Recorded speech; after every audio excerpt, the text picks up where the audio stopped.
Welcome back to Chats with Jack. I am Jack Talcott.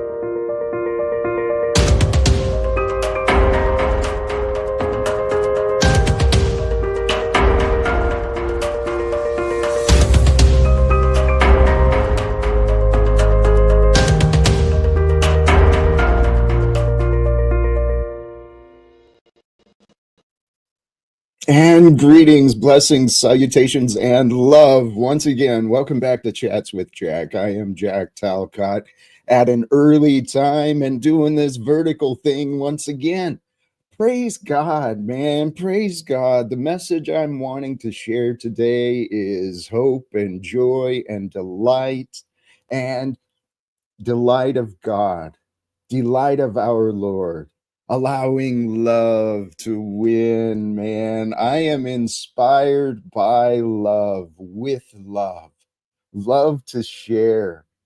And so, brothers and sisters, sincerely to you all who are tuning in,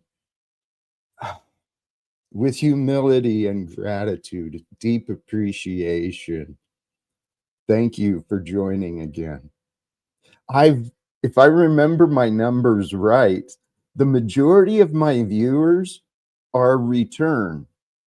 It's not a lot of new viewers who have been finding their way to me, but I am hoping to grow this community. So those of you who have found community here, blessings and thank you. It's your inspiration that I'm doing this doggone vertical thing again, because it does seem to do something with the algorithms.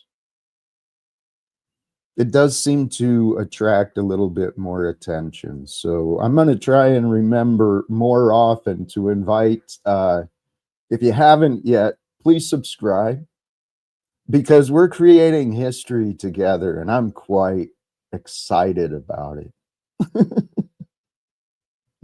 And so subscribe to become a part of history. Invite others to become a part of history. A joyous, amazing history for sure. Because I've envisioned today, earlier today, I was allowing my mind to wander and with some ideas. And that's what I want to offer for you, right? Because ideas, if we allow our mind to accept and consider ideas for ourselves, and then there's something that transforms within us. Knowledge and wisdom is so beautiful. It must be shared. But when it's just, I don't know, God is true. That's where I'm at. I know God to be true, and the truth is glorious, because the truth is there's something mysterious of life that allows us to love. And love was something I didn't really understand much. I didn't have time to really think about it. I didn't realize its importance. But brothers and sisters, love is the way. It is the only way to live. To do anything beyond live with love is just a foolishness imposed upon yourself based upon past ignorance. Because many of us, we didn't know any better. We didn't know that unforgiveness is the only way, right? That mercy, graciousness, goodness, those things aren't to be overlooked. So in the description of the different formats, whether you're joining now or later, praise be and thank you. What gives me so much hope is seeing the signs of the world in which we share. There's a lot of men and women leading others to help realize, that emotional trauma you were dealing with. It's time. It's time to heal. It's time to grow. It's time to move forward from the past. In the description of the different formats is a link to Aaron Abke. This young man, dude, he is such an inspiration. That young man is so inspiring, and he's such a gifted communicator. So if you resonate with what I'm offering, but Jack's kind of clumsy sometime, and Aaron's got a team. Oh, whoa, what happened there, man? I wonder, did I disappear? Hey, praise be. Hit that like, brothers and sisters. I think I'm still going, so you don't need to see my face. That was something I thought about earlier. Is my face a distraction? Because really, I feel like there's been a lot of value been shared here that maybe hasn't been understood. And I wonder if my face, my look is a distraction. That's why I don't know if maybe you noticed I actually trimmed the beard just a touch. I thought, maybe if I clean up a little bit, maybe I'll be taken a little differently. What happened with my camera? Oh, whoops. Hey, look at that. My other camera went out, it appears. Wow, that lighting is something. Well, see, now Jack has become a distraction. What do I do now, man? Hey, if others wish to join, please do. Um, the distraction may allow me some freedom, to figure out my hardware, my technology. Wow, that is just bitter darkness. The lighting. I don't know what I can do there. That's worse. Um anyway, see there I feel distracted. How bizarre, how peculiar life can become. This is, hey, you know what? This is something Jack's been learning in life. Let's just roll with it for a little bit. If it becomes a bad issue, well, you know what? It hasn't been the first time that Jack put out sub perfect stuff, right? It hasn't been the first time that Jack put out stuff that, why did he post that? Praise God. Oh, I don't know if I ever got to the point. My earlier thoughts. I'm envisioning a future where the world loves Jack. Everyone, because everyone knows Jack, right? They know who Jack is, and they know that Jack's about love, and they know that, so, and I know I'm a lovable guy. And so the more I think about this, the source of creation, right? Oh, and here's something too, since our last live stream. Um, I've been looking into ideas that oppose things that I thought. So I don't stray from the wisdom that I found, but the Bible is a true mystery, man. There's a true mystery that's happened in the history of what we know to be the different translations of the Bible today, man. Holy cows. But here's where I'm at. Regardless of the source, regardless of the messenger, truth is the truth. And I offer forth the truth of what I've learned. It's simple and basic. Love is the answer, no matter the question. That was the thumbnail today. Love is the answer, whatever the question.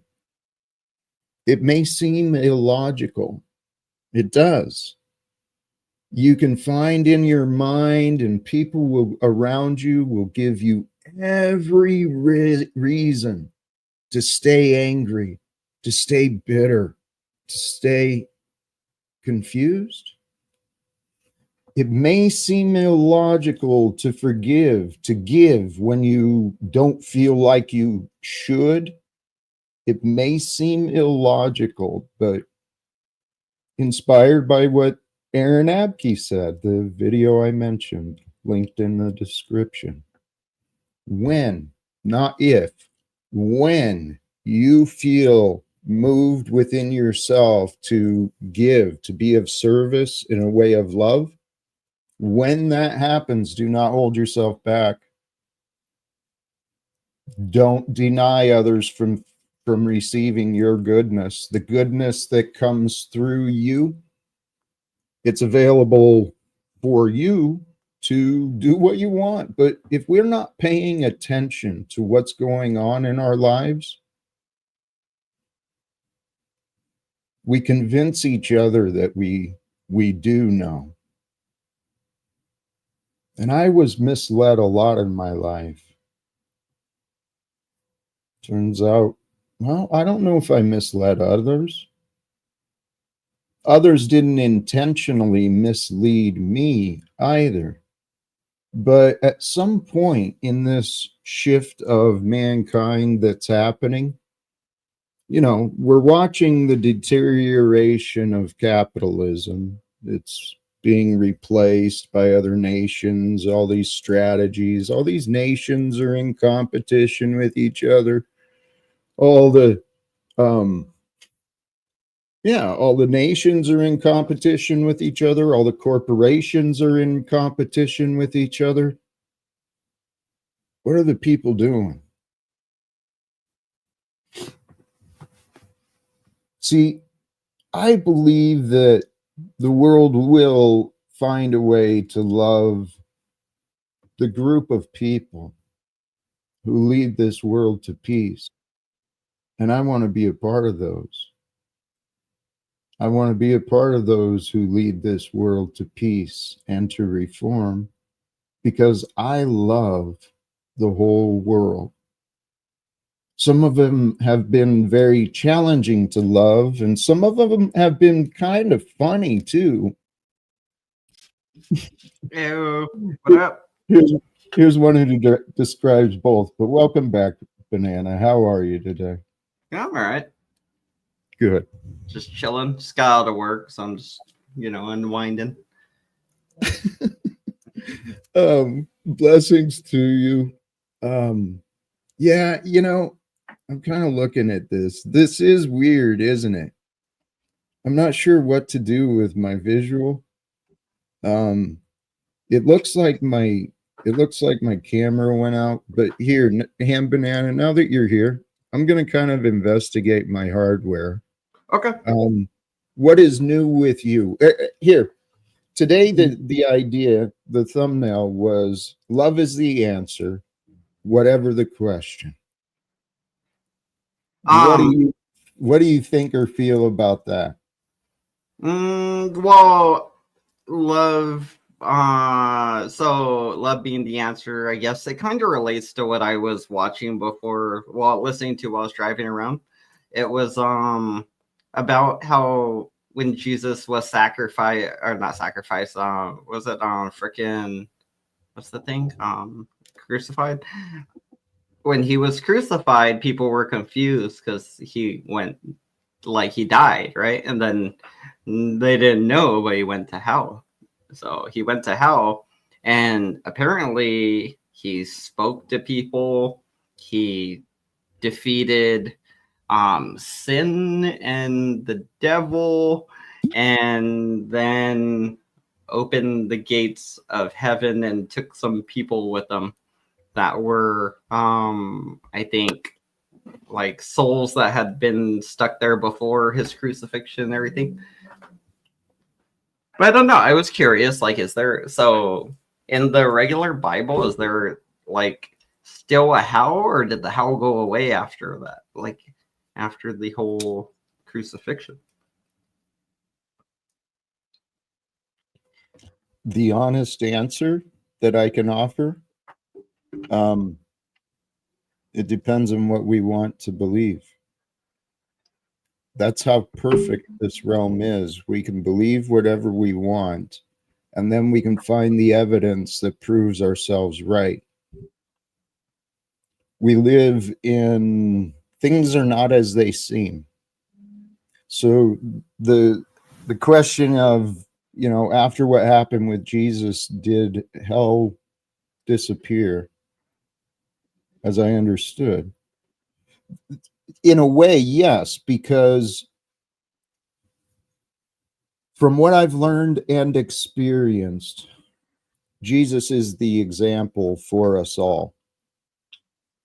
And following the way that he taught and showed and lived in his example, if you're led by the Holy Spirit, then that's how you live. And once you understand that there is a Holy Spirit within you, and the goodness is not here for you as much as it is for the world, you realize that what Jesus said is true. He is the way.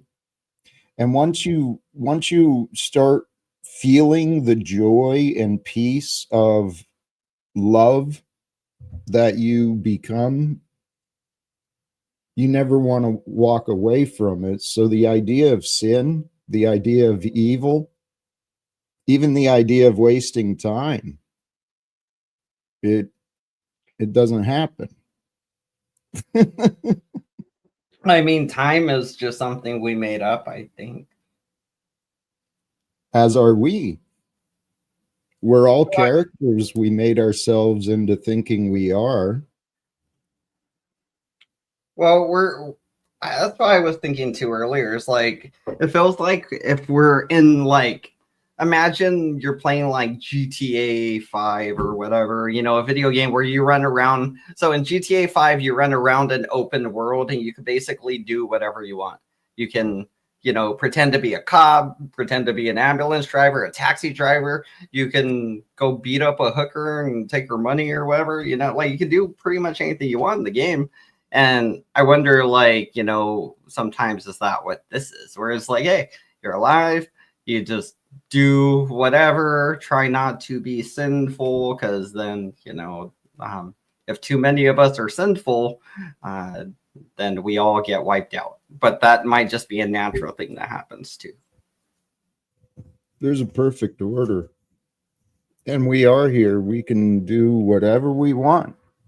Anything, any idea we become attached to, it's ours. You know, in some way, I actually this may sound way out there, but it resonates with me that what Rupert Sheldrake has been talking about, the morphogenetic field of knowledge and memory, that's what we're a part of. We're all just ideas in the process of becoming real. How beautiful is that? Sorry, I got distracted by Samsonite's comment there. So, what does Ham Banana's name and description mean, Jack? No, I don't it's a know. cartoon. It's a cartoon character. His banana even real? Yeah, bananas, man. Sorry, I distracted. But yeah, I don't know. So, what do you think life is like? Something created for us to just be in, or like, like, I don't know. I feel like if we die, we're just gonna wake up or be born again. You're just gonna wake up somewhere and be like, that was a weird dream, you know, it felt so real, and then you just forget about it. Or, you know, you might just be born again and slowly forget your own life. Or there might be like an eternal life in a different dimension, like the fourth dimension, obviously, or something higher of a dimension. Anything is possible. What matters is what we do in each moment. For it's in each moment that we get to live. Life is a gift. We can do with it what we want. There's many people, well, the world profits from Americans consuming and then wasting time. The I world agree is with that. Yeah. the world has created a bunch of enablers and selfish liars. But is that like enough to get us wiped out by God? Like God doesn't seem to care about like that as much as the other things he did care about back in the day, I think. But I don't know. I don't know. Thinking out loud. Well, God is the truth. We're free to walk with the truth or create our own way. And that's what the world has been doing. The world has not, well, we've been deceived. Propaganda has been very successful, particularly since the World War II era. See, in World War II, the governments and scientists, they studied a lot of human behavior. And that knowledge of human behavior, it's created a lot of good-hearted adults who don't really have a purpose in their life. They're just, well, we can't do anything. And it's all a perfect story. We're a part of a perfect unfoldment of time. And time is a mystery. I think the ether is a mystery. As are we. Every one of us is a mystery who really don't know ourselves or each other. We never know what we'll do until that moment is in front of us. We can imagine things and we can pretend like we do stuff, but I know there's a lot of good men and women who've convinced themselves they're good enough, such as Donald Trump, Joe Biden, Harris, the entire people of Congress. I looked at the news today, and apparently America at some NATO meeting, I believe is where it was, the people representing me, a man who served the active duty military, there was a U.S. representative who vetoed a ceasefire in Israel. The United States is opposing peace. What in the hell is going on? Which one was it? Who was it? Oh, which senator? You said it was a senator, right? No, it was a representative to the organization, someone speaking on behalf of U.S. policy. Oh, I forgot that guy's name. See, the individuals are not as important as the facts. The facts are wars can end. People can overcome disagreements and misunderstandings real easily when they actually humble themselves, become honest, and pay attention. Well, if somebody like blew up your house with your family in it, wouldn't you like not let the war go up until you got some sort of revenge or something? In the past, probably, but I'm a different man today. I've learned what love really means. And I Bearji, mean, here, let me address this question that is more real. I feel. What is truth? The Wilson lady from the other day was kind of interrogating me on that, where I used the word truth. Truth is God. I thought God was light. It is.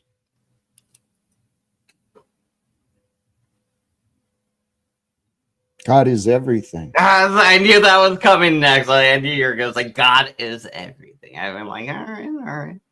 And Okay. yet, it's not possessed by any form. It's not limited by any form or nature. As the Bible said, Mm-hmm. the God presence that is can be known through you. I am. As I am, we are a part of everything. And how we want to present ourselves while we get to be alive, how we present ourselves is entirely up to us. But it's easy to deceive ourselves into saying, I'm offering this, right? Which is contrary to what is true. And I realize these words are kind of, I'm speaking broadly in concepts. I realize that. It's easy to get confused with details. All right. And this world profits from our confusion. This world profits the worldly ways. You know, if you take in the concept of when Jesus was alive, he pointed out this world is being run by Satan, the fallen ones. It was recorded in different ways, different traditions of our ancestors recorded these ideas Mm-hmm. that, well, here's what I've learned for myself. Regardless of what traditions or religions say, regardless of what opinions might offer, the only thing that matters is my relationship with myself. Because who I am is a symptom, it's a sign of my relationship with the rest of the world. And so the idea I had earlier is the rest of the world is going to soon know about Jack Talcott. Because who I am becoming, who I've been is, well, who I am today, it's who I was, but I've realized a lot of different things since then. God has blessed me. Mm-hmm. And I hope to share the blessings of love in simple enough terms that it's understood. Because if this is real, who I am, I'm Jack Talcott.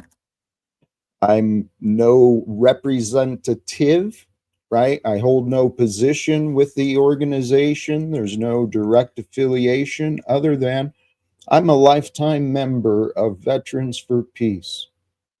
And our purpose as an organization Mm-hmm. is to expose to the public the true costs, the true evil that war brings. So Okay. I'm a man who is carrying the same messages as many others. But Banana, you were actually kind of called out earlier. About which thingy they were saying I was wrong about something, and I'm not sure exactly. Like I was Well, you're, asking questions more than anything, honestly. I know, but I've been disappointed with you because you present Oh, well. come on, focus. I want you to stay on track, Jack. I am on track. So no. So we're heading to Jesus talk. We're not talking about disappointments in each other or nothing. We're heading to Jesus talk. Let's stay on the Jesus talk for a bit. Because I still got questions for you. So one of the things they commented, I think it was to Freak, it says John 19:30, when Jesus there, wait, no, it wasn't that one, it was before that. 1 Corinthians 15:26, the last enemy that shall be destroyed is death. So that's what I had just recently heard too when the video I was listening to. So it's like if death is destroyed and the gates of heaven are open, and then it's like you can go to I don't know if there's still a hell, because even then it said Satan was suffering just as much as everybody else in hell. He wasn't like ruling hell. He was just another person in hell, which is just like deleted souls because they were not worthy of whatever to be saved. And you know, I don't know. Hey, I'm actually kind of glad you brought this up, and I don't want to overlook something. One of my greatest fans of today, all unslaved. Thanks for returning, brother. What is going on here? I'm following your way. You've had great results in connecting and increased numbers from doing the vertical format. So you're an example of data that I've seen that's working. So I am hoping to grow in the number of subscribers, because I feel like there is history being created through us all. I don't feel it, I know it. History is becoming life. Life is history. We are becoming history, and I know my purpose. My purpose of being here on earth as a lifetime member of Veterans for Peace, a man who made a lot of mistakes in my past. I'm a part of something greater. There are so many amazing young men and women, old men and women. There are so many amazing men and women rising to the occasion, because there are disasters happening all around this world. In the description is one who I receive inspiration from, a man who truly understands love and leadership. I'm referring to Aaron Abke in the link in the description. Was he the younger dude you showed earlier? Yeah, I hope to meet him. I hope to in some way. I would love to collaborate in this format with him. Just conversation. Have you reached out to him yet? If you could get your fans, to watch, what does he have a YouTube, or would you have to email him? As like a program, or is it a YouTube channel? He actually has his own social media community, the 4D University. And I encourage people investigate his work. He's very gifted. What he's teaching and sharing is his own experience of studying spirituality, and his focus has been more on spirituality. My experience has included a lot of time studying spirituality. But my focus was more on trying to figure out the world. Why is the world the way that it is? Why is there such a continuing disparity of lifestyle? Regardless of our gender, our color, our language, we're all in this worldly life experience together. Where I did see promising news today, apparently the ICC, I don't know exactly what these things are, International Criminal Court, has placed an arrest warrant for Netanyahu and a few others. So there are things happening in this world. At the same time, there's escalation of the violence between Russia and the proxy war being played out with Ukraine. All of these proxy wars, nations and religions dividing each other, causing what? Profits and misery? Brothers and sisters, the topic today, inspired with love. Love may sound and seem illogical until you spend time with it. Once you spend time with love, and it's so easy It is so basic. Children understand it. It's the adults who tell them, no, ignore those feelings. No, it's okay. You can eat those animals you love. Get parents, man, they brainwash their kids into the stupidest things. I'm sorry, son. Praise God. Praise God for today, because I know God as the truth and love and light and life and everything that allows goodness to be discovered. There's a lot of dark and pain and suffering that happens along the way. Ooh, Much of it is imagined until people execute their thoughts. I thought of another question for you. Um, in the book of Enoch, apparently he is, I don't know, it sounds like he describes being abducted by aliens or something. And then he wrote about, what was it, like Noah, I think? And like, I guess he was related to him. There were like some kind of relation there, like grandpa and grandson or Right. something. And Mhm. then apparently when Noah was born, he just talked already. Right? Ain't that trippy? Ain't that some trippy shit? Like, Dude, he yeah, was an immaculate birth like Jesus too. dude, Is life that how is. you say it? Immaculate, right? That's right. Here's what I realized. Okay, if I humble myself and accept it for what it is, there was giants, there was fucking all sorts of crazy things, man. Incest and genocide and all by God's will. Oh, Mm-hmm. right. So, Well, actually, no. The a lot of that stuff, it kind of it happened, and then God was like, "No, we don't like that. Like we're they're trying to like bang dudes and doing like weird stuff. The certain cities got blasted, because they were too whatever, naughty. Looks like I lost my camera again. Oh, I don't know what's going on there. is it a cord? I mean, it, like wiggle the cords. Or whatever cord it has attached to it. Maybe that's what it is. Yeah. I play yeah. hopefully this will work together. Hey, Dominus Dank, thank you. All of you, excuse me, encouragement, whether it's not to me, it's why it feels good to share, right?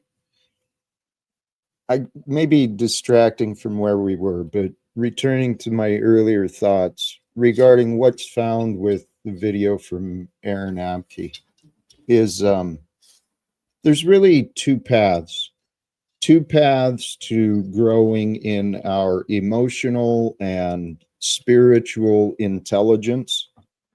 Our emotional and mental intelligence, all of those things, what's needed for that is a sound mind, right? A safe and peaceful state allows a clear mind, and then you can understand. So we're all here to grow in and develop our lives at our own paths, at our own pace.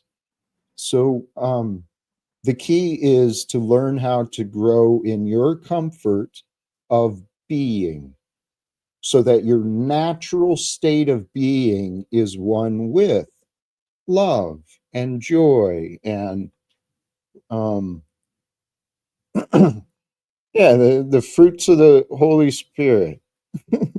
So, is it fair to say my videos did not bring you love or joy?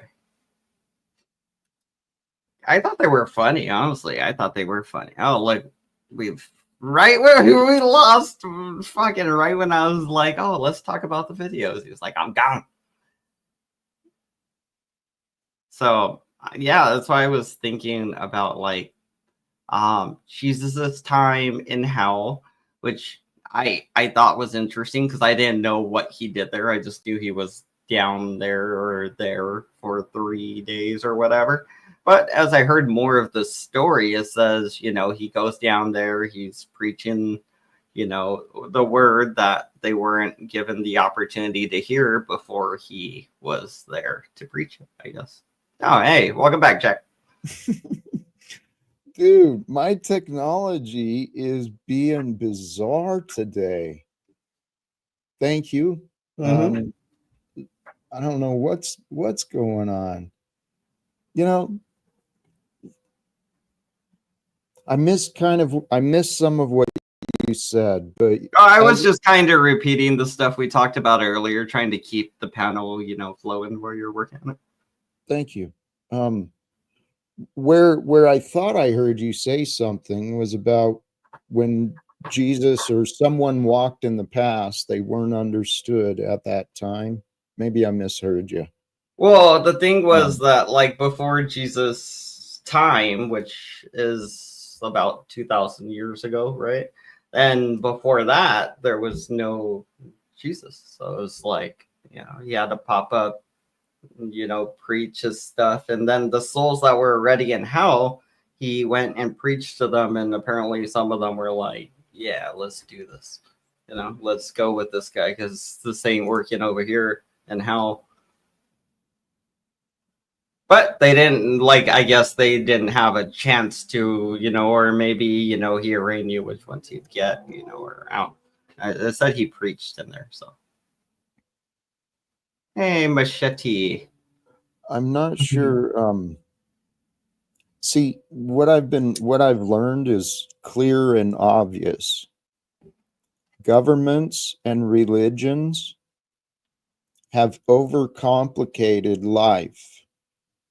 The answers of living are very simple.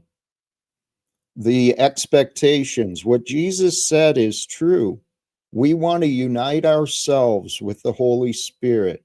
The Holy Spirit will lead us to the divine truth. But if we don't accept and consider those ideas, we'll live based on the world and what it tells us. Oh, that was one of my ideas. A couple of these ideas. If you feel in your life, if you feel a lack of inspiration, a lack of enthusiasm, if you feel like you lack qualities in your life, ask yourself, where did I conform? See, because each of us is unique, each of us is special, but the world profits from conformity.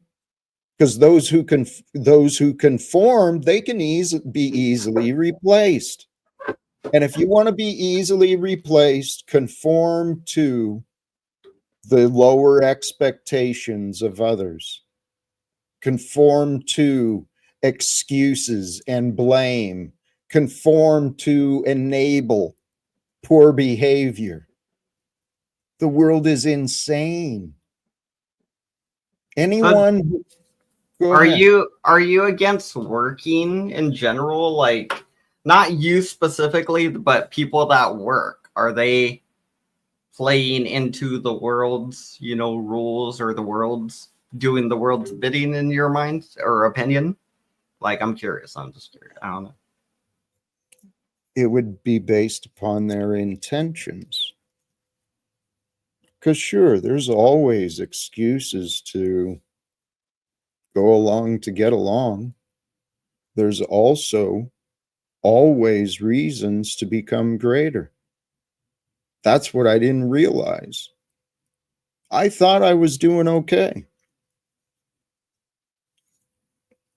You probably were doing okay.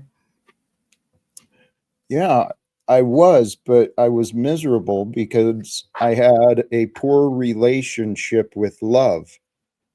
I didn't allow myself to spend time in appreciation or thought or devotion to love. Mhm. This is what I've bounced around this a few times, but I keep referring to what Aaron shares in his video. He points out that the goal is to become more aligned with love. That's how we all want to live.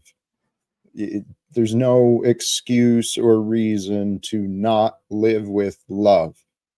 And so there's a couple of ways to do that. One is through the process of practice meditation, practicing on focus, practicing. Um, there's the practice, and then there's the goal. And to achieve the goal, you just become the goal. The goal is to be present with love, a loving awareness, not attached to anything from the past, not attached to anything from the future, lovingly aware of the present with the heart and the desire to be of service. Because the way to live with love is to live with love. Well, what's the way to be of service? What do you mean by that? Ah, beautiful. Thank you. Aaron does do a great job of going into that. Living in service is the way to really practice all of these things. And so, if we're going to be in service to others, we have to understand. And in order to understand another, we've got to pay attention, right? We've got to be willing to accept and understand the situation of another. And then with the understanding of another, then we offer forth what is helpful and of value. Sometimes it's time, sometimes it's attention. What I've seen, and sometimes it's labor, whatever, resources we offer forth wherever we can. And honestly, this is how I've been living for myself, surrendering me, giving. If I'm asked to give, I give. If I come up with ideas to give or serve, I do. And I allow the spirit of love. Golly, geez, my laptop's acting goofy. All things are. I heard something make a noise. What was that it? It kind of made like a or something. Yeah, dude, there is just so much going on here. Hey, I am becoming that sexy old man. I think I'm sexy, to be honest.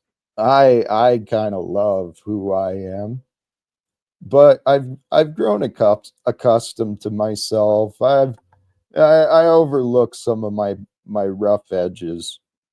What kind of girl would you date? Taller than you, shorter than you, chubby, same weight as you, skinnier than you, fatter, what do you go for? I love. I've explored many sizes and varieties, but I'm not comfortable with women taller than me, and I'm kind of short myself.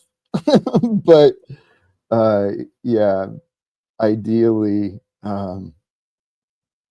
shorter than me, kind of petite, funny, of course, and curious. And then Oh, is that like about sexual things or about Jesus? about everything. I Oh, want okay. someone who lives like me, someone who's curious about life and what life can bring.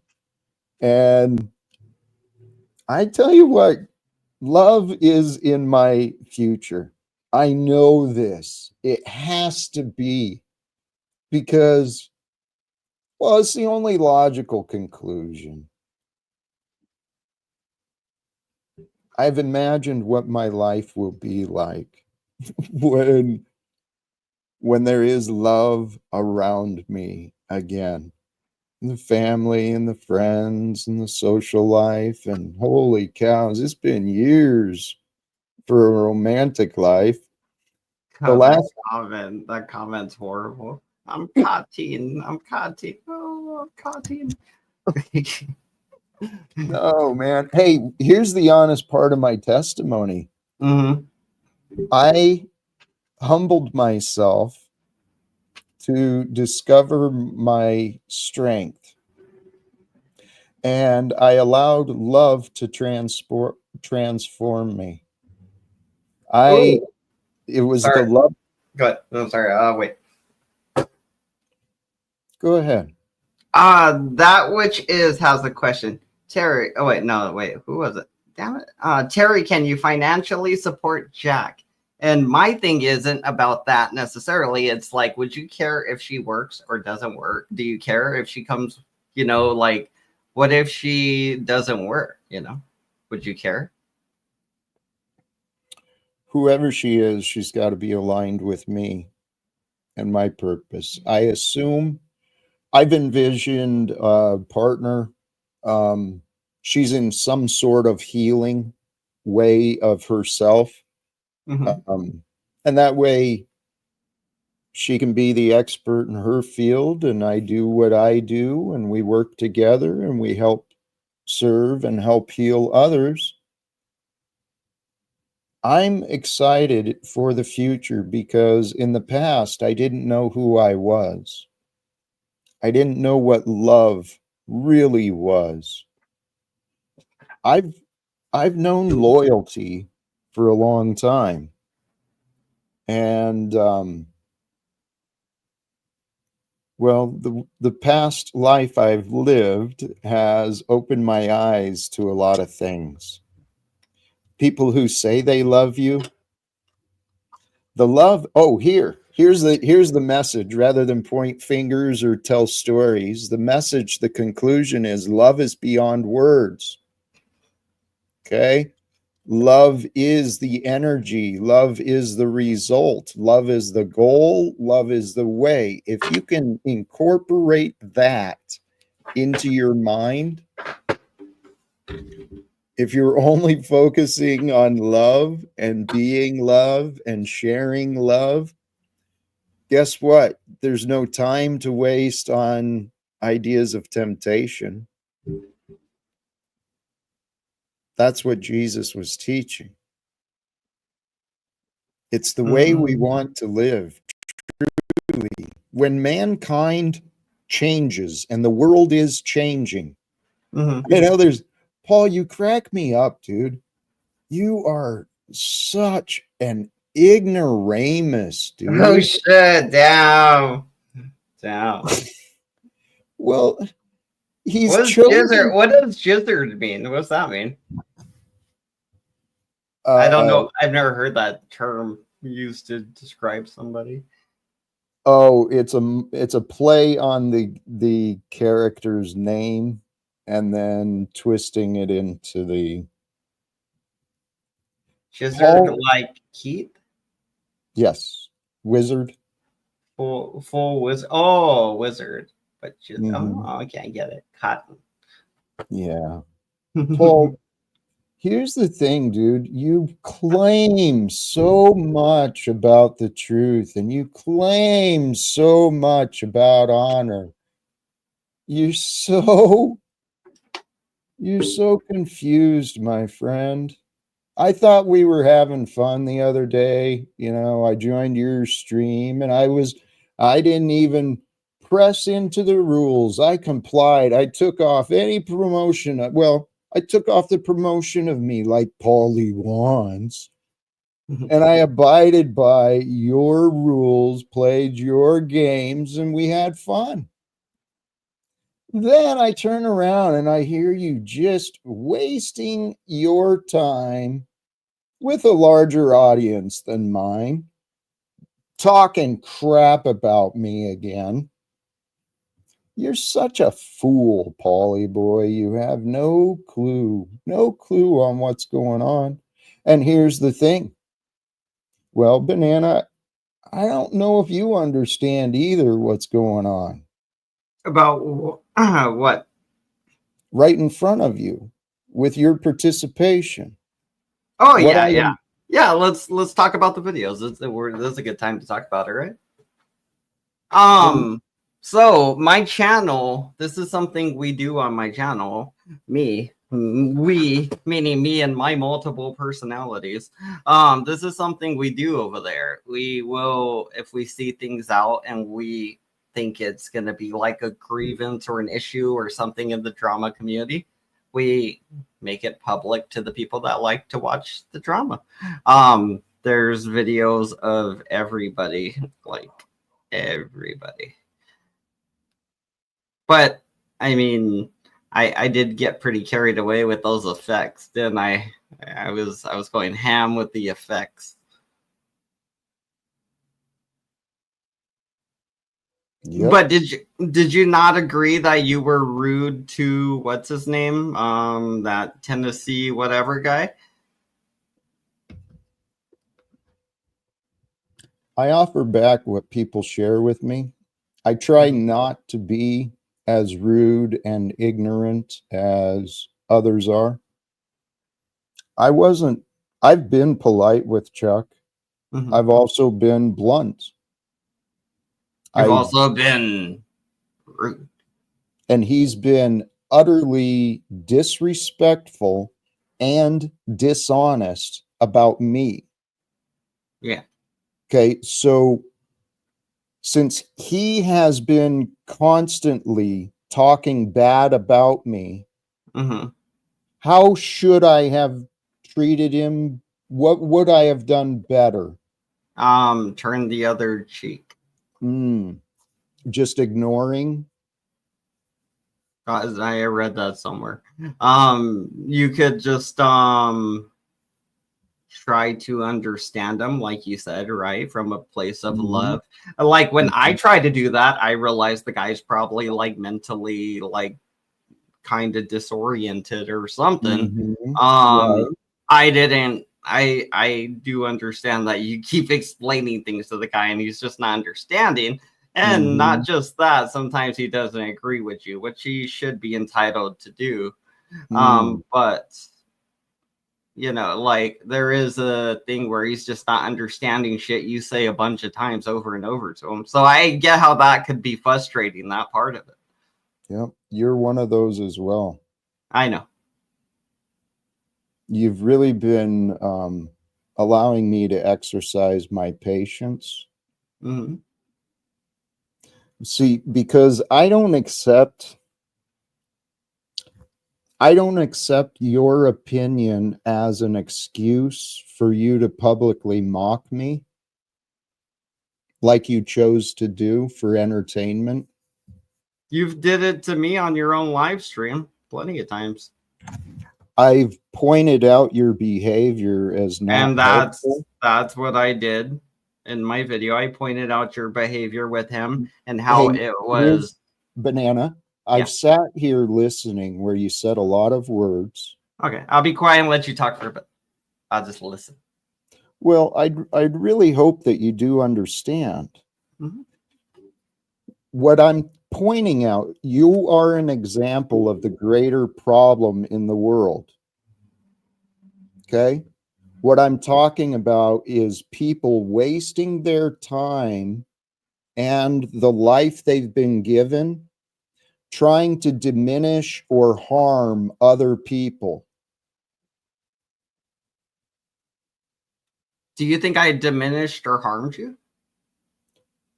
What do you think was the result that others received from what you offered? I mean, How was the I message presented? the message was for you for the most part. So how did you receive it? Because you're the one that actually matters. The video was made I pretty much for you. it right, and it revealed what is within you. So you didn't learn nothing about yourself by watching yourself behave like that? You didn't think, oh, maybe next time I could be nicer to Chuck. I don't gotta act like that with him. I didn't Maybe you here's something you didn't think of. I didn't need your foolish attempts to teach me. in order to know that. My patience is kind of done with you. You are a troll for whatever reason, and you don't seem to give a shit about what you're doing. And What do since you you don't mean? care about what you're doing, you've kind of shown that you don't care about what I am doing. This world that lacks care, how are we going to overcome this? This world that finds disagreements as entertainment and, you know, I made the mistake the other day, Paul, of allowing you back in my life. I even tried to share some support for you and what you're doing. See, the lack of appreciation that's shown to me, it's a clear what I've been attracting clearly for those who are noticing, it's selfish people. The lessons that I'm actually explaining today to be with love, explained by better teachers than me. Hey, tell you what, actually, Banana, how about this? Are you there? Yeah, I was thinking, are you mad because I won't take my videos down? Is that why you're upset at me? No, I'm not mad. I was just trying to understand why you were so angry. I'm not angry. Why you kicked me off and called me a troll, even though we just had a very good conversation. And then when we started talking about the uncomfortable thing, you couldn't find your love or see people's side. Hello. Yes. You clearly did not listen. I explained what you're rambling on about. It's ironic. So what I was just going to suggest to you. Okay. How about you? This would be taken as a sign of respect by me and a sign of actual willingness to understand. I'm not taking the videos down, Jack. Nope. In the description of this video, whatever platform you're on, whatever it's the Aaron Abke video. Yeah. Go watch that. Okay. Wait, how long is this? How long is this? Oh, it's kind of a long one. It's almost an hour. It's almost an hour. Okay. Yeah, I was good. Tell you what, after you've watched that, for your own benefit, please, you might better understand what I'm trying to offer. And brothers and sisters, I am today on the vertical. I don't always do this. So please give, you know what? I'm not begging, not in the slightest. I am inviting anyone who has not yet to become a part of this, because numbers do matter. I keep reaching out to other creators on social media, other people who have risen to higher levels than me. And I believe that should we be able to collaborate briefly, man, we're going to transform this world. This world is ready. The world is waiting for true leaders to rise and unite. The best way to unite is through, the only way to truly unite is with love. And in order to know love, we must listen. We must be willing to receive. We must be willing to offer. We must become empty and become the vessel for which love to move. Oh, excuse me. Once I started to discover what love, what actually means, and how important it really is, I'm doing these live streams often. And it is for the purpose of bringing more love into this world. Because without love, we stay confused and divided. We become the things that we hate, Paul. Welcome. Absolutely, but we can't weaponize love in order to put boundaries up to avoid honest. Oh, the fake yawn right off the bat, huh? Wow. I'm not sure what you're talking about. So do we fake yawn in order to kind of prove to the audience that what the person's saying has no validity. It's kind of manipulative, no? Well, actually, it is. I've been quite open and have explained my Right. disgust of you. And I'm open and explaining my perspective because there's two of us here. Right. You're always offering your bitterness, trying to control the narrative, Paul, but it's not going to happen here. I don't have the patience for you that I actually earlier imagined. I did imagine you joining today, Paul. If you're willing, hey, Paul, if you're willing, I'm resetting. When you and I are able to, when we do align, the audience has fun. Right, but fun is not the only thing going on here at all times.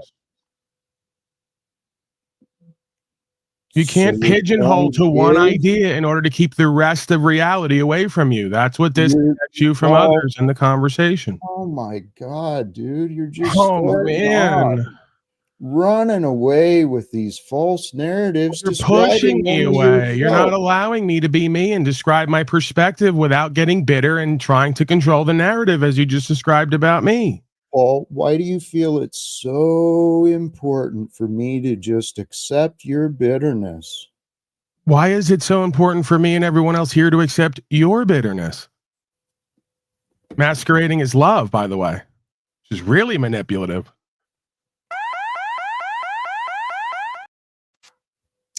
You're a very manipulative young man. I just said that about you.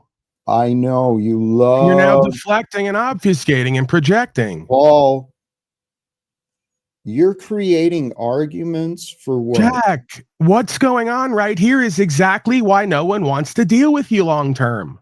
And you claim you don't know why. Are you really this disconnected? Hello. Hello. You're looping again, dude. You're looping today again.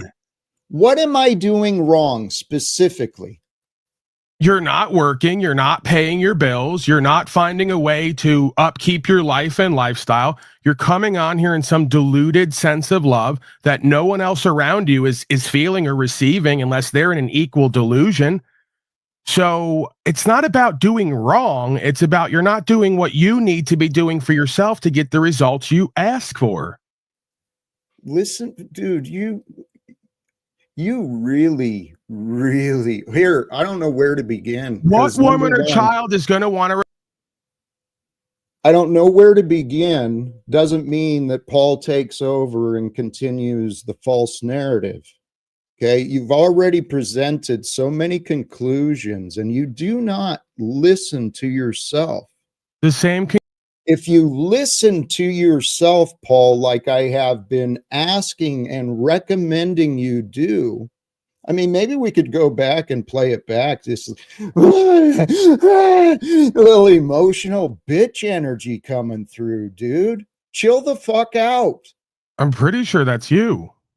Right, but you're often wrong when it comes to my percentages are way better than yours on every level. Paul, we were just discussing your recent behavior. Can you chill the No, we were discussing your behavior and you deflected and obfuscated onto me because you can't take accountability.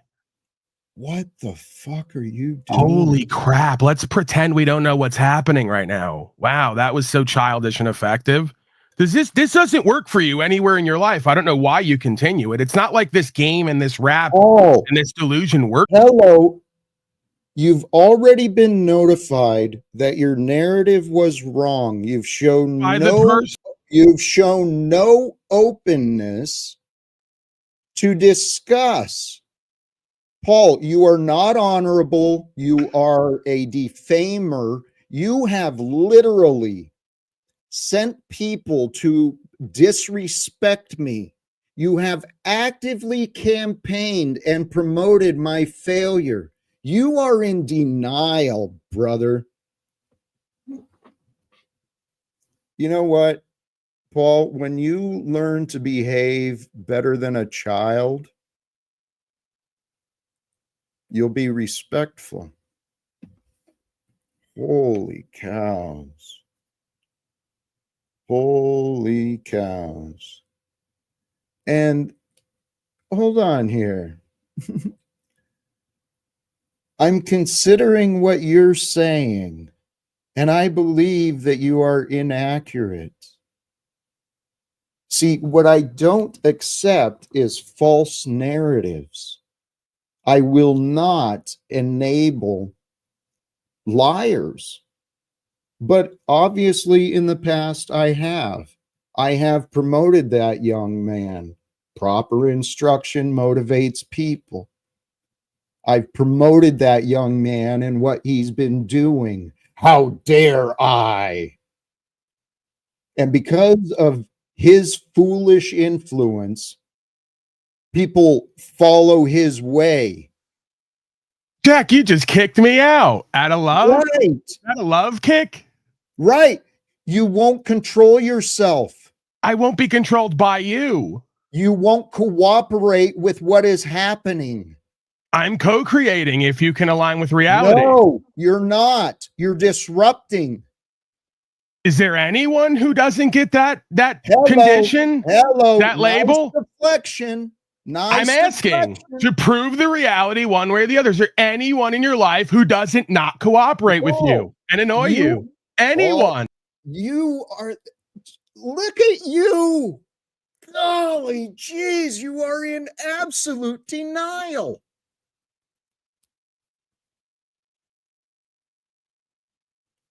Holy crap, man. Holy crap. See, what Paul said, though, is a fact. Sorry for these friggin' settings and the disruptions, brothers and sisters. Holy cows, man. Hey, Arpol, you are absolutely right. Every one of my choices are entirely on me. I have given that young fool too many chances. He'll learn. And here's the thing. I plan to succeed regardless of his involvement, despite what that little prick has done, Paul. But here I will honestly admit, let me humble myself. What Paul's little tantrum was about is true. See, he didn't want to look at the facts here in the present, including his behavior and involvement in my experience. He didn't want to see himself, but he wanted to run to opinions of others. Paul, that's exactly what you're doing. You're enabling your bad behavior by opinions of people who aren't even here, but you have a chance that they don't. Wow. You're now revealing a chance I have.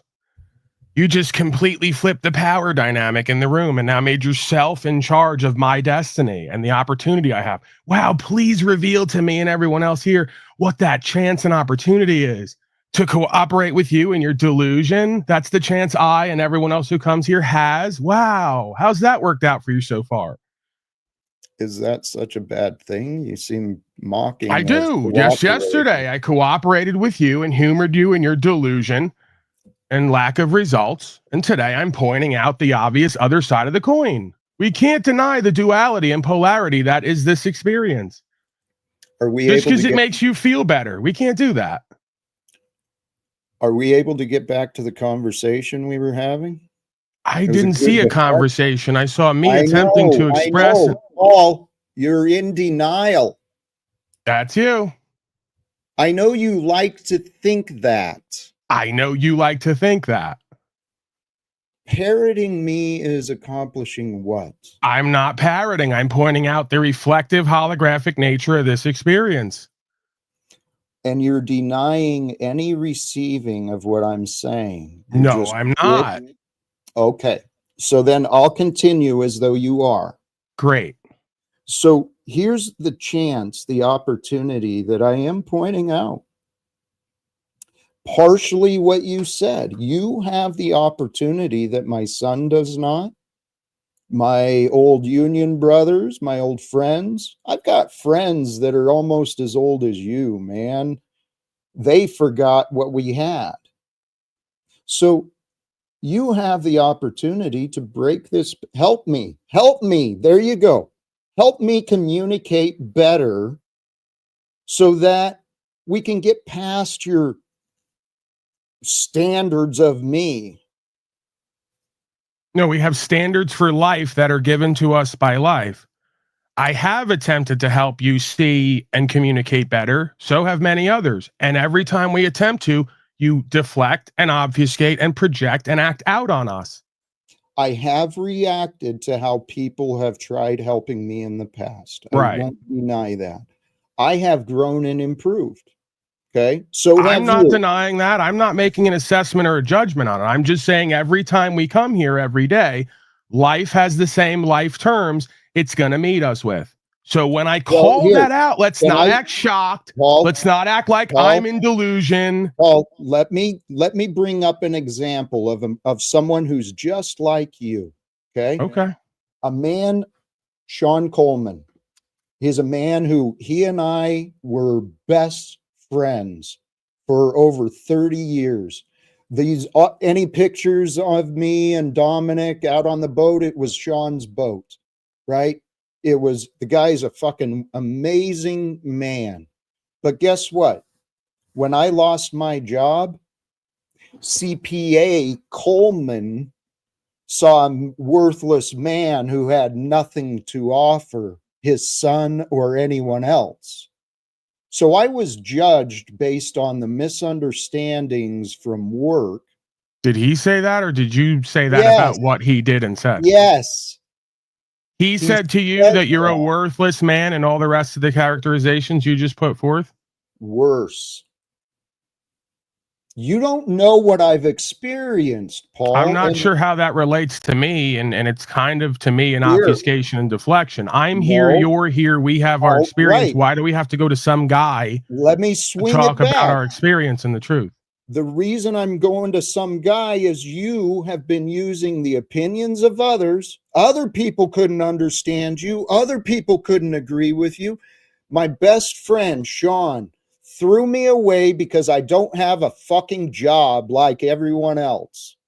Most people don't want to be friends or respect someone who can't or won't care for themselves. It's not that you can't, you won't. Okay, but that's your narrative. Hold on just a moment, please. Welcome, Caucasian Sasquatch. Hi. How are you? I'm good. I'm good. I'm improved since yesterday. My dealer gave me a cookie and it went bad. Hey, welcome, brother. This is actually a perfect opportunity. Oh, I'm terrified. I was telling Paul earlier, I made this crazy claim that there's a chance here because there is similarity to how Paul has treated me along with many others. I've been misunderstood for many years. And I realized what I asked for, right? When we finally ask for what we need, holy cows, the universe provides. And what I've been looking to do is to have people help me communicate more clearly, because I've caused a lot of offenses and I've reacted to a lot of people. You ever considered maybe you care too much? Yep. So, like, if you don't care what people think, what you say doesn't affect, what they say doesn't affect you as much as it does if you care. I had a lot of issues to grow through to allow myself that detachment, that ability. And there's people like Paul and others, very strong characters who are able to stay more stoic and grounded. And so I've had the blessings of a lot of examples. The reason I reacted was I was attached. You ever consider you haven't cared enough about what they're saying, whether it's true or not? I could, but I've accepted what others have said. I had anger issues I had to work on, obviously. So what I don't understand is the reality. I've never physically harmed anyone. I've threatened a lot of beliefs, or I've confronted a lot of beliefs, but I've never harmed anyone. And for me to be thrown away, it tells me God has done this, right? God allowed me to become separated from the life I was living. And what was the result? I had nothing left to lose. I got everything to gain. I devoted myself to God. I know God as the truth, but love God and love and life. I know those things are one. Anything about truth? Of course, truth is, I know God is truth. I don't claim to know the totality of truth. I don't make conclusions. I offer what I can explain, but I allow the truth to reign supreme over me. It's the facts. We just got to accept the facts. Oh, all of us, this is what we are. We're these organic beings that have evolved here on Earth, and we're translators. That's all that we are. We are translators of consciousness, ideas. We translate the objective reality of form into thoughts and ideas. We translate the real into the truth.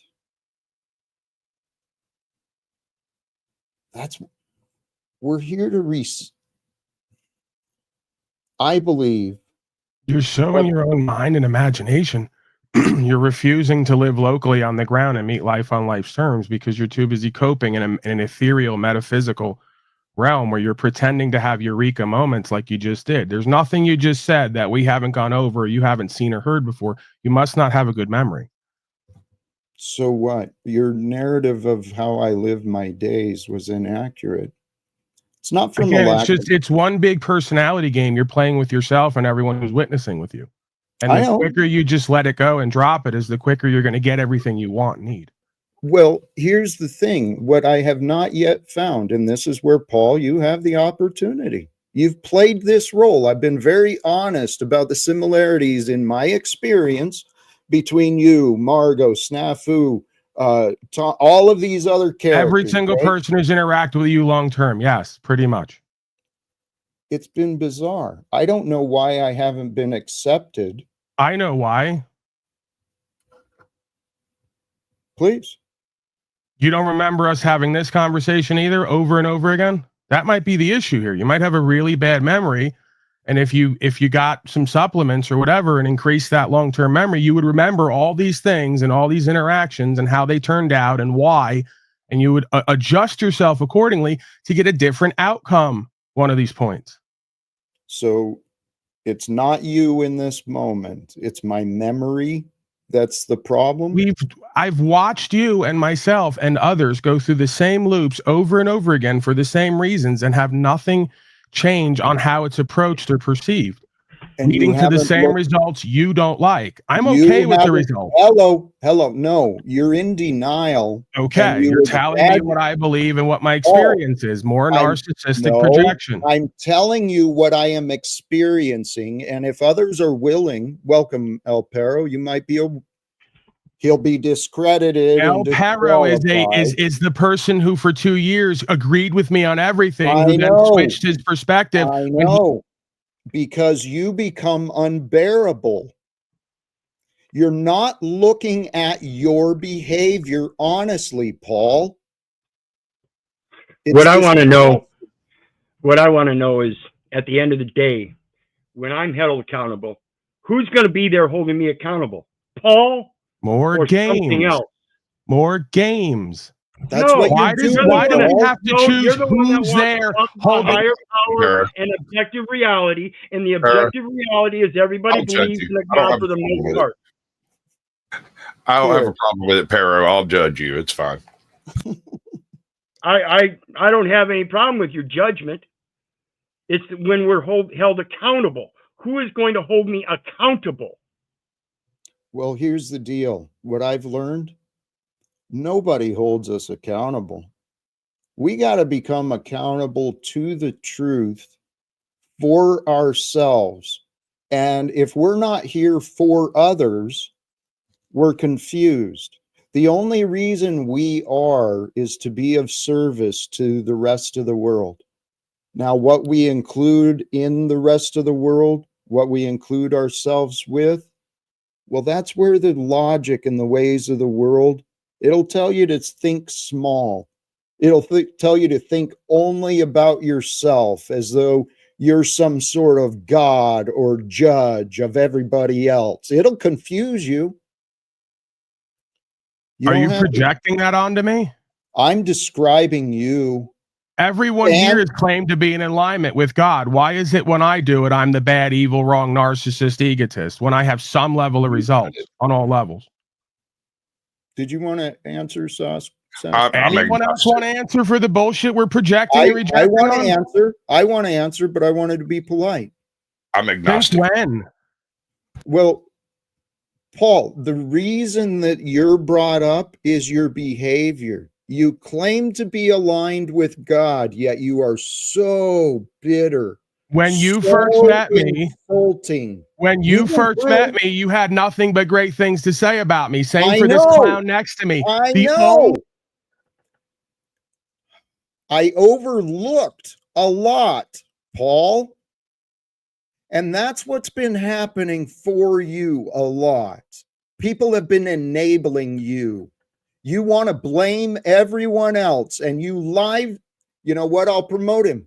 If you're interested in gossip, complaining, blaming, and bragging, proper instruction motivates people.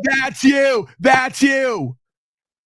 People have been overlooking a lot with you. They still care for you. They're trying to work with you, but you're a complete fucking clown and joke and delusional. That's what you want others to believe. And Paul, you're being dishonest. You know I'm a better man than the way you describe. Why is it everyone who meets with you in person doesn't want anything to do with you long term? I'm talking about you, and you refuse. I'm talking about you. And being thousands of miles away, how the fuck would you know who he's dealing with on a daily basis? That's my question. You seem to project that you know everything in everybody's life, and that's the bullshit. You do not have such an objective view that you can see me or anybody else and what our life is about. You can only assume. And when you put your assumptions out there, keep going at it. I don't give a fuck. I'm the one that doesn't care, Paul. Fuck you. Fuck my mom and dad. Fuck everybody but Jesus. Hey, please. Bless you. Thank you for allowing yourself to be interrupted. Okay? Brother, you've got anger issues within you too. I have passion. I'm not angry at all. Hey. I'm not going to accept that. I love you. You don't have to. Well, that's why I want you to be honest. Okay? I am. You help me see my anger. Okay? You and Nubs and Paul and many others. You and Margot and many others. You guys help me see. Well, let's put it this way. Maybe I'm just being an asshole, or maybe I'm being the whole ass. It's a level of asinine. Here's what I want you to consider, brother. I love you, okay? You know the words of the scripture. There's a way for you to know greater in your experience, the love of Christ, the love of God. There's a greater love for you. You're just like me. I know this. That's why our paths have crossed. I don't know what Keith, you're a proud man who's very strong. Okay. And that's just like Paul. It's just like me. For us to accept when we're wrong, especially after we've studied and we've learned, for us to find out we were wrong, it can hurt. But here's what I know, brother. You're here to love. No other reason. Just like all of us. That is the reason I trust. I trust. We're here to love. Paul and these other people who trigger us, who disappoint us, who betray us, Paul feels betrayed, but he hasn't looked at his own lack of appreciation or respect yet. And so Paul will eventually learn he's wrong. I had to learn where I was wrong. I had to learn that I was angry. I had to accept and realize that I don't want to be angry. I don't want to yell at people I love.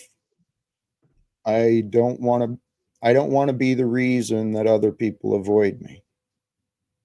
And as a matter of fact, I think I'm becoming a better guy as a result of all of this. And if I'm right,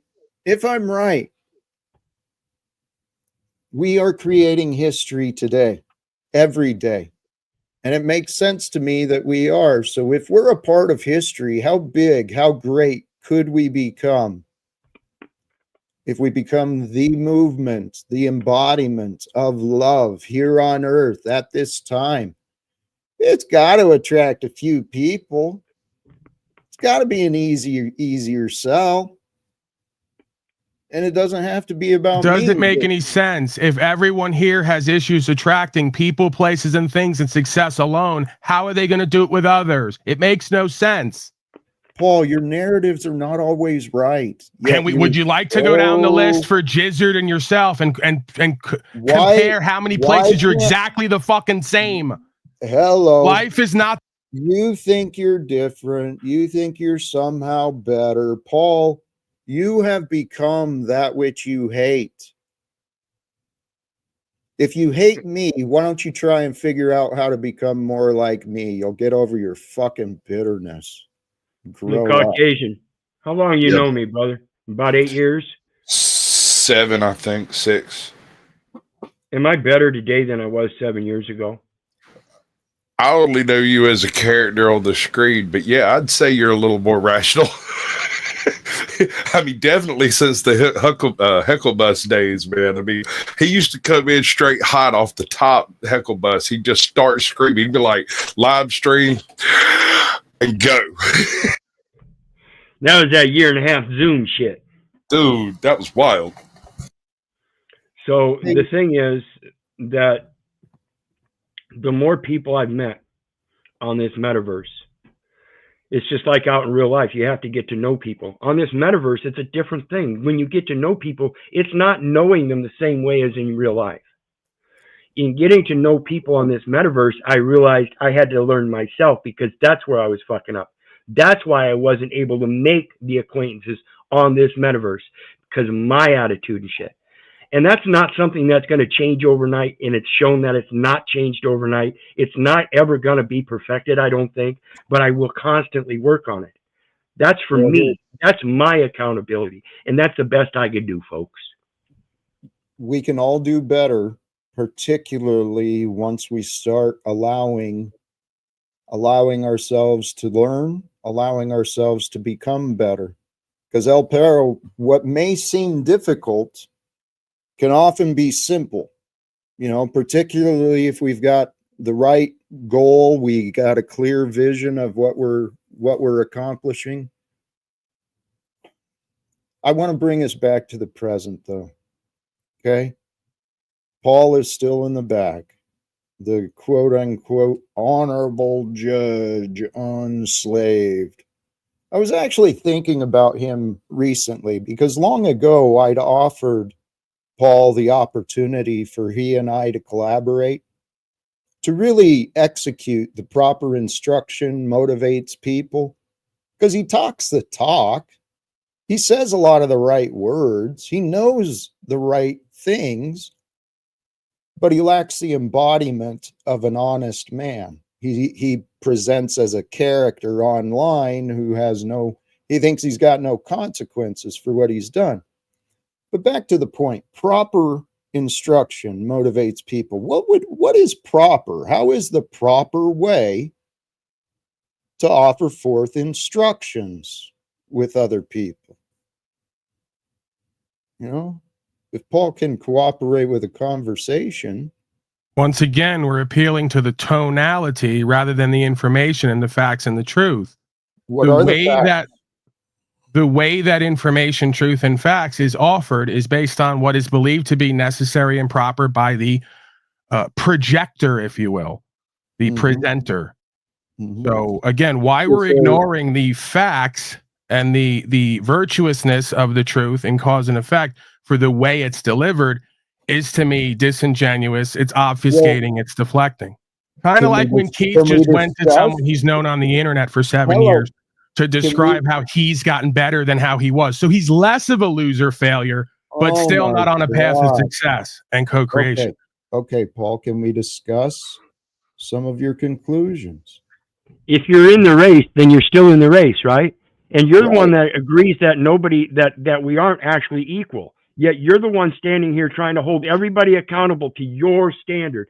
To the standard of cause and effect and truth. There's no my standard and your standard. You want to live by your standard and ignore the standard of truth, life on life's terms.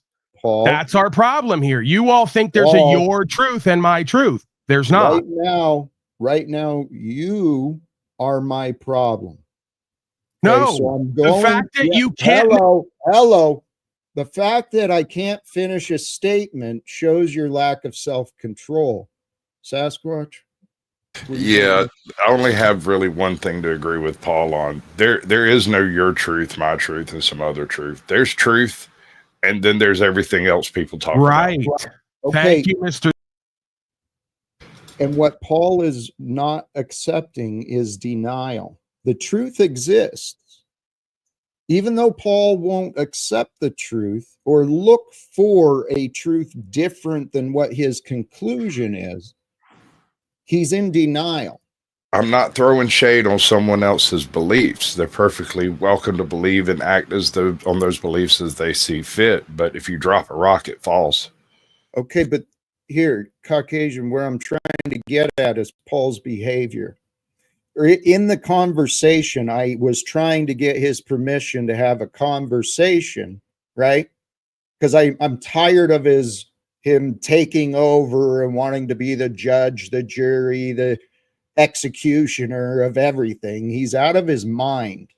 So what I'm pointing at is the facts of Paul's behavior. With what you just said, yes, it is true. Everyone can believe whatever they want. They're going to behave based on their belief.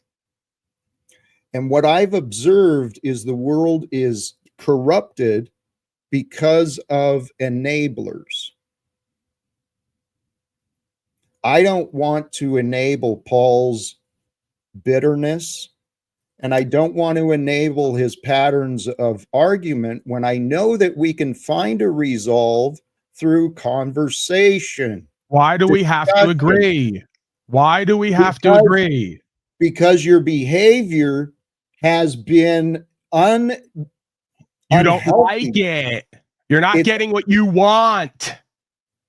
That's the answer why it has to be controlled and changed, because you don't like it and you're not getting what Jackie Boy wants. Should I like answer properly? Yeah, Paul, you're right. So what? I don't want your bitterness. I don't want your false narrative. Here, I've got Hank here as well. Sorry, Hank. So why are you still fighting Pussy Paul for dominance, trying to change his behavior? Just leave him be. Okay, that's an option. If you look at what I've been doing, it would show you that I've been attempting to find resolve. And I know you think that maybe it's impossible to change someone's mind, but I've been successful in the past, particularly when I've had a witness. It's easy to have conversations when people cooperate. But I've been the witness with you and Paul for months now, so I think the resolution just have him speak crazy over there.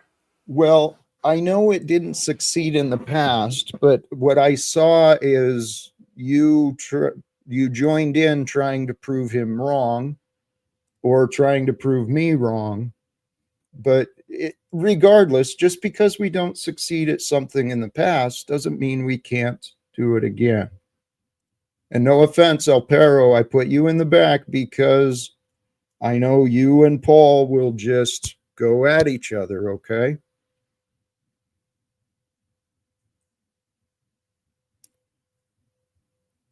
I'm fine, Jack. That's why I was keeping it very short and sweet. Sorry if I got loud, but part of it too is he will quickly deflect. You know, he likes to attack.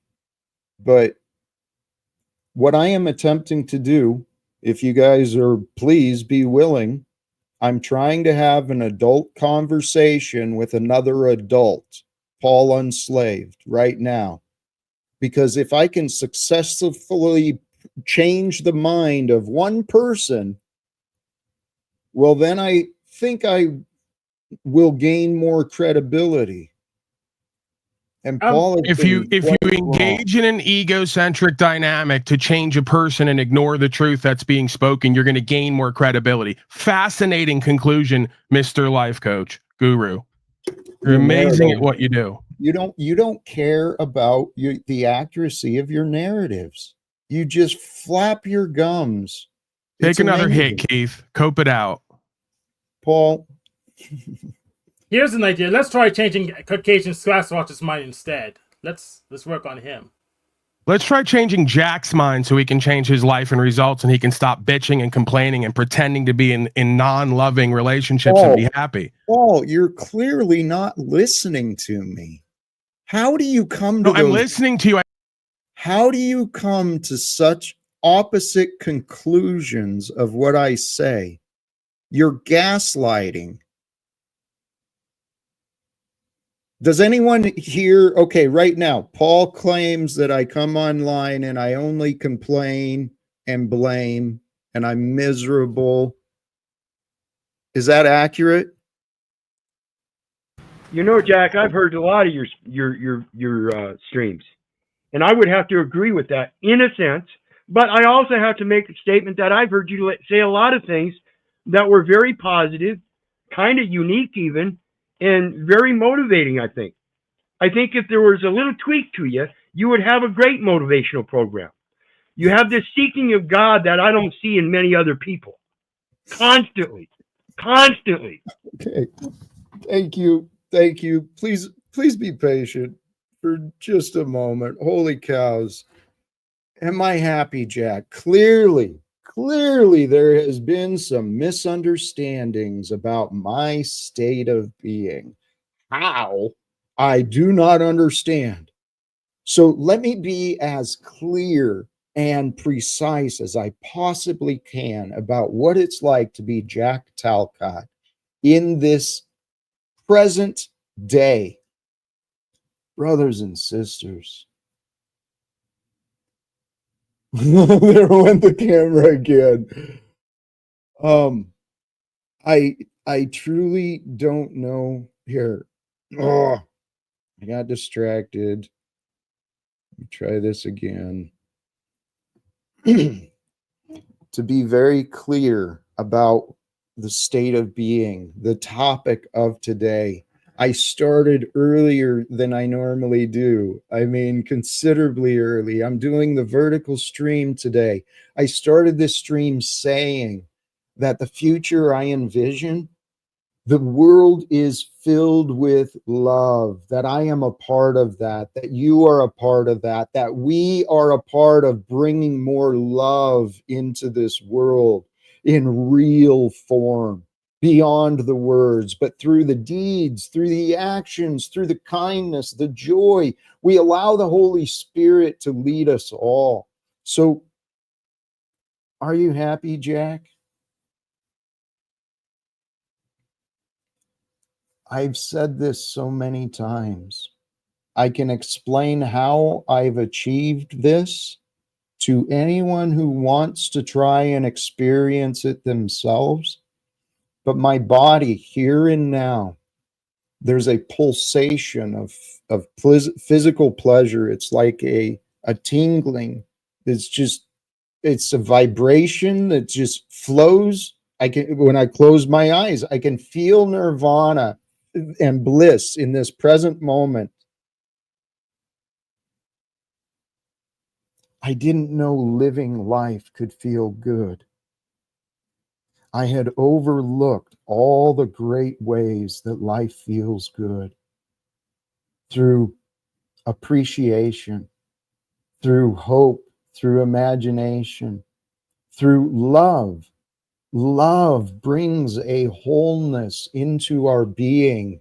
It brings an imbalance into balance. It'll right the wrongs. Love is the way that Jesus taught. It explained me. So, brothers and sisters, I've made mistakes in the past. I learned I had a lot of anger hidden behind my insecurities and my shame. And all those things went together. But what I've been learning sincerely is the mental practice of surrender. It's an immediate path to reach the path of the state of enlightenment. The state of enlightenment is simply a mind that is filled with the light of God, with the awareness of the light of God. The love of God is here and present. And the path is immediate. As soon as that state is achieved and that bliss can be realized, well, then the practice begins. The idea is just to bring that into being, the state of love, the state of presence and loving awareness. We allow that to become the human being who we are. So, am I happy? No. Despite the narratives, It's a I'm bliss cope. so fucking happy. No, Paul. You're not fulfilled with your life and you're not happy with your day-to-day life. We know that because you said it. It's a bliss cope. Oh, here's the thing. You're wrong, Paul.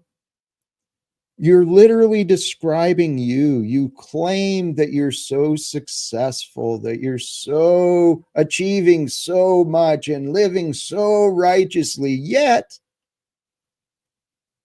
7 days a week, it's bitterness, gossip, complaining, and it's overshadowing your talent, Paul.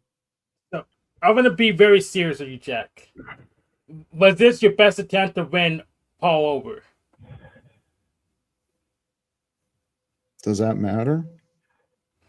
Well, I guess not. I'm just going to leave and see what happens. Much love, Hank. And if y'all could just see the chat in the private chat up here, it's all Paul. Just so you know, facetious motherfucker. Excuse my language. Please. Here, what I've learned, Keith, you and Paul are similar roles for me. Okay? Both of you were educated in ways that I had not grown. You know, you helped me develop in different ways, but anger, we've all been sharing our patterns of anger with each other. That's how we met. That's, if we're honest and we detach ourselves from it without judgment, what I see, the way we met, and it has improved since then, but it was a place for people to sit around and enable each other, blame and complain for entertainment. We lacked purpose. Some of us. Paul could hide behind the fact that he gets contributions and his name's on it, so he can call it entertainment and broadcasting, and he can reap the rewards. But it was a hangout spot for people to be angry with each other.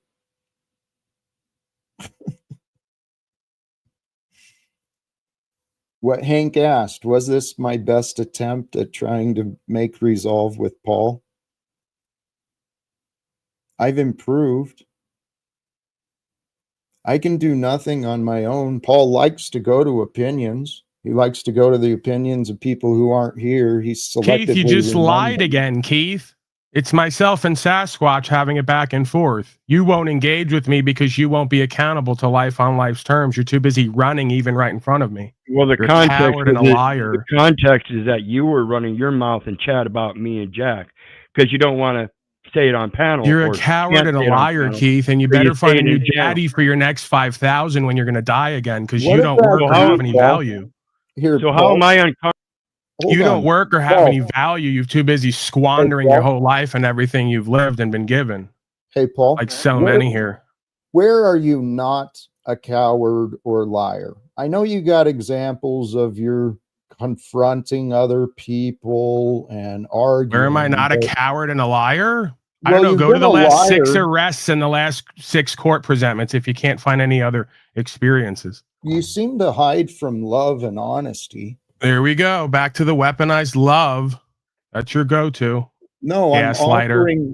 I'm offering you a thought for you to consider, and you returned with attacks. Right. of my I love character. you and Keith. I don't respect you. Neither do your women and children. That's why they ran from you and won't Hey, deal Paul, with you. I know you love to point out Love the you, can't flaws of respect you others. because you're lying, untrustworthy, lazy.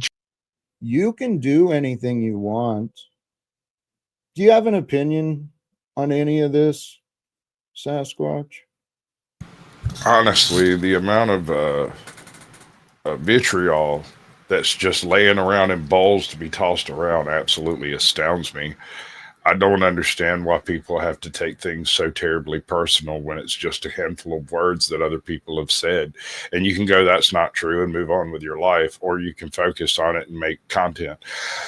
I don't know. I don't understand. That's why I'm here. That's why I'm observing. If I understood, I'd be like, oh, that's it, and I'd leave because it'd be boring then. But it's not boring. I am entertained. I'm here to see how this pans out. What if? Is there what if anything you there's- hate about me? Anything? Well, what if there's another? I mean, I see an opportunity that you didn't catch, an opportunity that could include you. There's clearly disagreements going on between Paul and I. It's been a long running loop of his. Now, I have been guilty of allowing it to continue. I continually try to get him to see that his conclusions about me are wrong. And brother, this is where, even though we did the Sasquatch shill thing, I don't know that you really have considered the possibility of what's happening with me. Oh, sure. Yeah. I have. It's possible that you're the second coming of Christ. You're going to bring everything about, and we will end all wars and stuff like that. I do not count that as an impossibility, and I'm totally 10 toes down for it, bro. If that's the direction this starts going, I'm all about that shit, bro. Like, I cannot tell you how much peace is an amazing thing. Humans typically are not peaceful, as demonstrated by today's stream. That being said, I don't really have any evidence in any direction. I've met most of y'all within the past, couple of years. I've had a few interactions with a few of y'all, and I don't really know enough in my own experience to be able to make a conscientious and safe distinction between right, wrong. I'm going to use the words "my truth," and it's probably because I'm going to lie to you immediately after I say it. But my truth is short observation.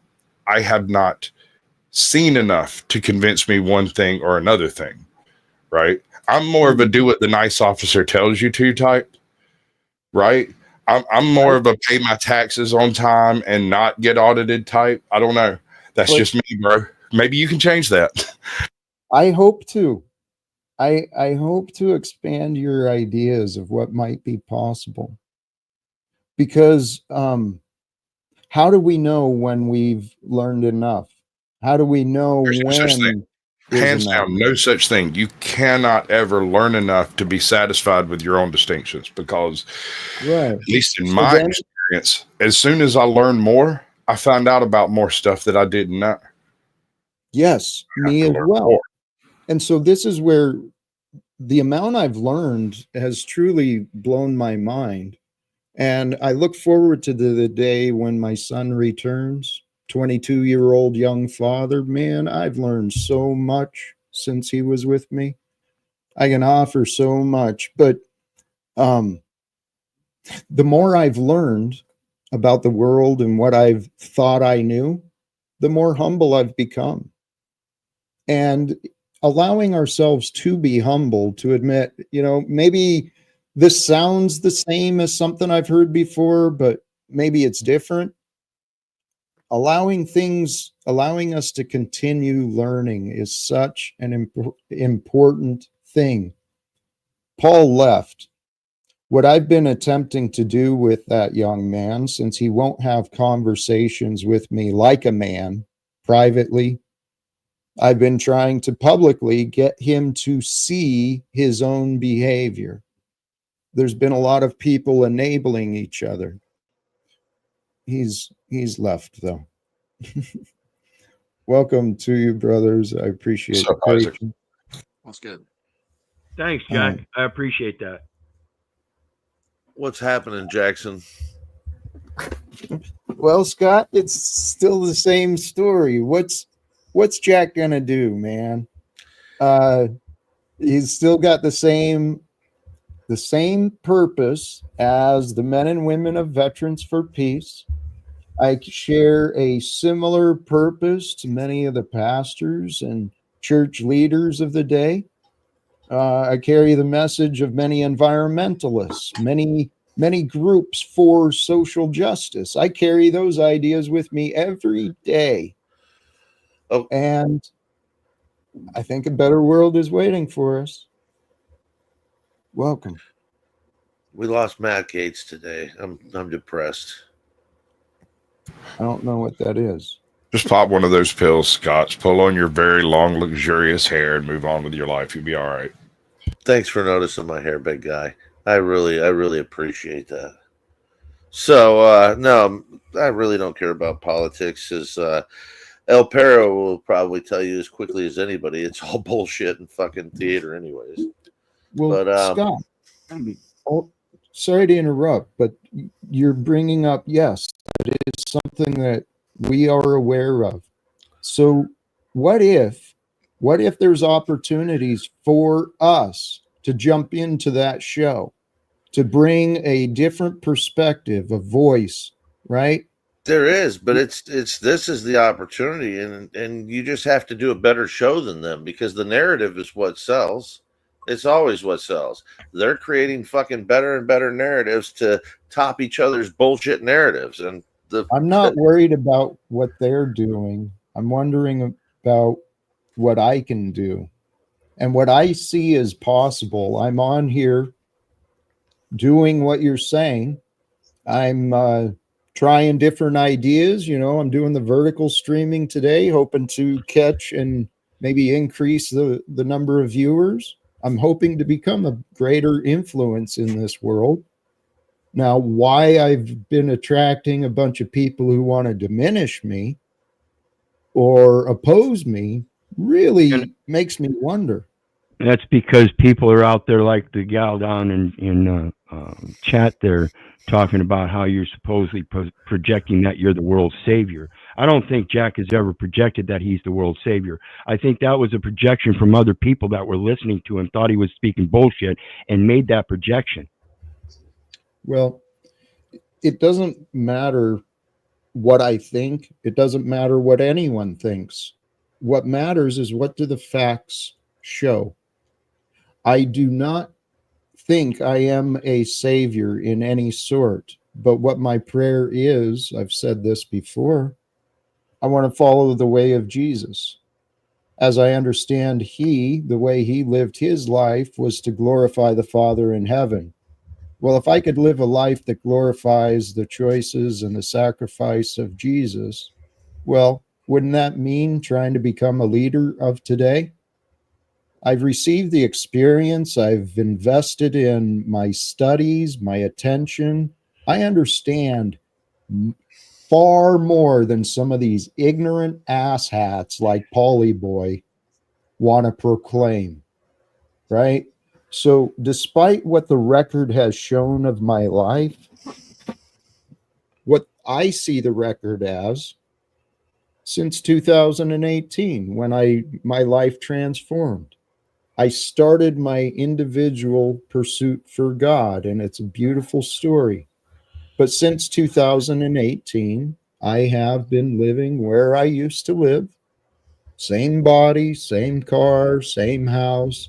But I've been doing it without friends, without family, without an income, without a job or security. But somehow, like the scripture says, seek ye first the kingdom of heaven, all things shall be provided. I think my life is evidence of that. And don't get me wrong, it's not from a lack of effort. But since 2018, I have given when it hurt. I've invited strangers in from the cold. I've offered shelter. I've shared meals with all sorts of people. I've given in this world, and there's plenty of evidence of me. But what I've not found is people's willingness to look. Jack, can I make a suggestion, maybe even comment and an observation? The other day when I saw Rachel Wilson, are you familiar with her at all now that you had her come up? She's Andrew's wife, you know that. I do know. And have you listened to her? And her intellect is pretty astounding. I'm actually a very big fan of hers. And my thought was, as soon as I heard you say that, some of the stuff to her, I wanted to come in and try and smooth things over and hope to keep her on your platform for a little while, because if you would have, probably leaned into the interchange or exchange a little bit more, I think it would have ended well. I think it would have been, because she just needed a little coaxing from someone to let her know that you were going to be receptive, and I think she would have calmed down. She was a little bit, if you go back and listen to it, she was a little bit pushy, but at that point, I think that she felt that way too, like there was a give and take. But going forward, I think that you have done a great deal of growing, and I think that does threaten some people out there. They do feel like, if he's getting better, well, where does that leave me? Now, with that said, it doesn't mean there's not a lot of room left for growth. Okay. And where I would say it is being receptive and open to other people. So if you want to be like Christ, you got to go ahead and listen to the bullshit too. And if you thought Rachel was bullshit, if you would have listened for another, say 10 minutes and tried to give her a fair shake, she would have probably taken you on a journey that all of us could probably enjoy. No, you don't think so? Nope. I can understand why you think what you think, why you say what you say. But what people have not considered is my value. So for me to continue a live stream where it's under my name, I'm doing this for my purpose, for me to continue to allow just egoic rambling. That's what the egos do. They love to vent and offer all sorts of stories. And I, for one, have to object, Jack. I do care about. I do show that I respect you. I didn't at first, but that's the thing. You do have value, and that's what I recognize. That's why I changed. I wouldn't change if I didn't see that value in you, Jack. You definitely have value, but there's no way that she was going to glean that in a short time unless you would have settled down and said, okay, well, I can understand that you don't get where I'm coming from. Let me approach you a different way, rather than there's no way to Scott, go ahead. Right. I know we can spend hours talking about what I did wrong and ways I'm not saying you're wrong. I'm saying the approach could have been different.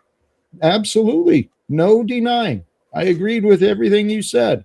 Now, why I did what I did, I saw no openness from her, and I saw her being enabled by Easy. And so since I saw myself as kind of two opposing one, I didn't hold a lot of hope in continuing the conversation. I'm 100% with you. Take over. I 100% agree. That's why I came up, to try and level the playing field a little bit. I literally came up for that reason and that reason alone, because Easy wasn't helping you. He was just being a dipshit that he is, and that wasn't what you needed there if you wanted to befriend her at all. And that was, so I think that. And I did. Excuse me. Go ahead.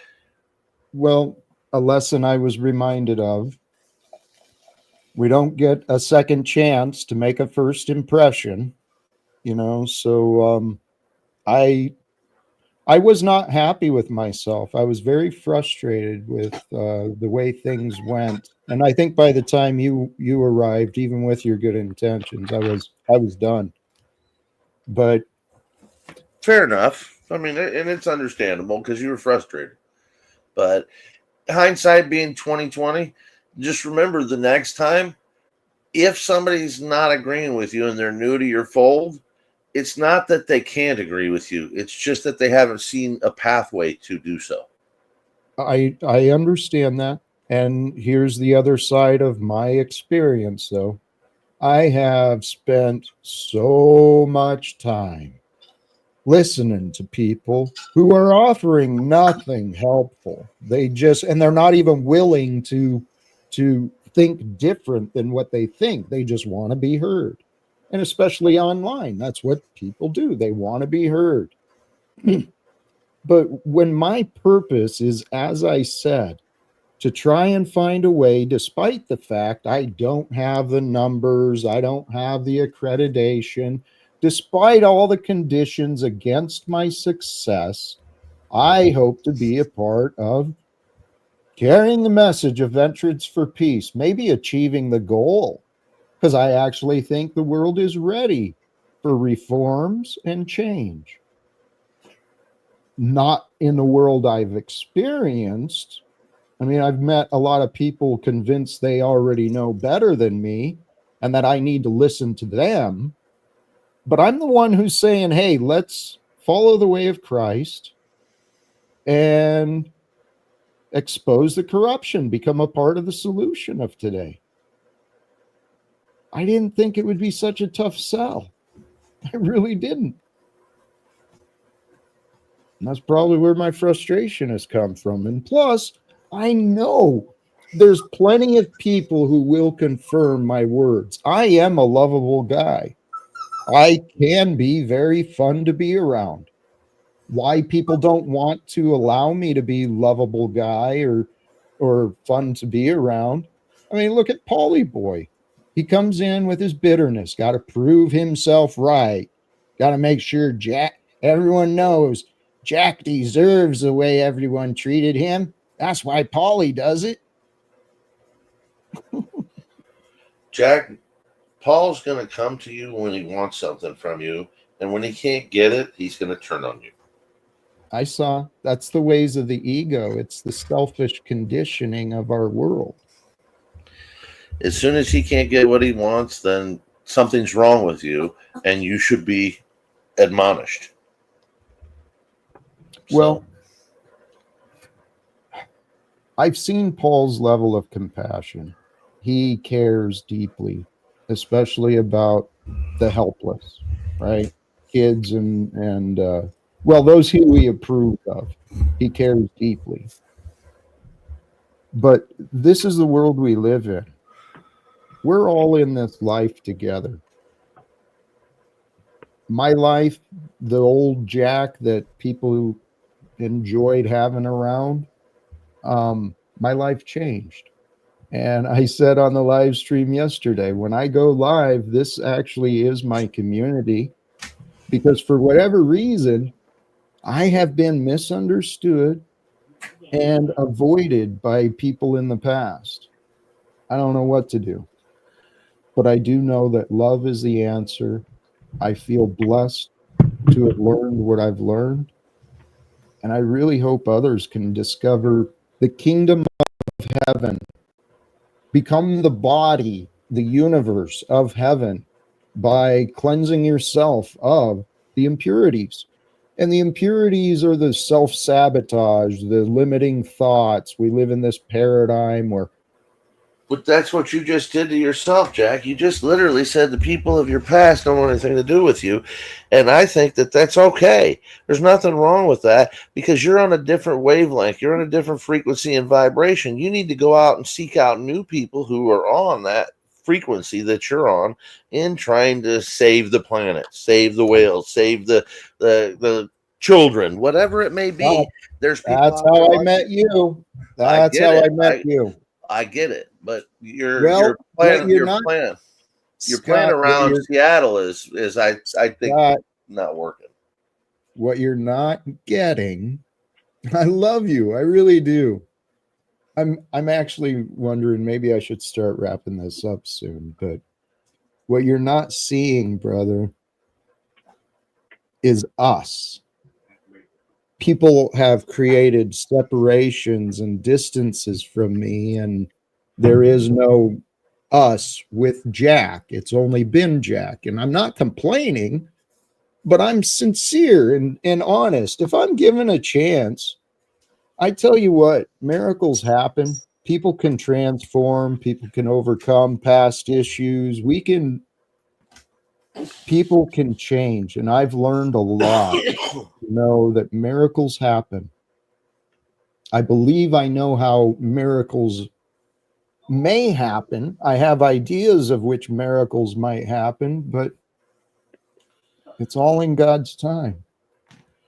And the reality is, Scott, our paths crossed for a reason. There's a purpose to everything that happens every day. I'm convinced of that.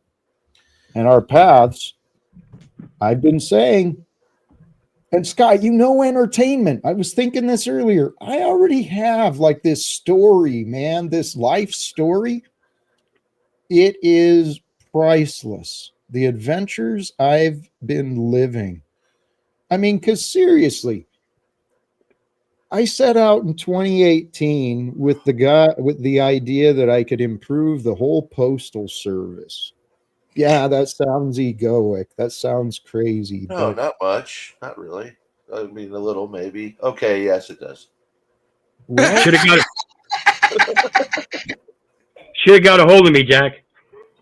I know we didn't know each other then. But here's the deal. I haven't given up. I lost my career because my efforts were misunderstood. I lost the family and the friends because I lost the career and the security.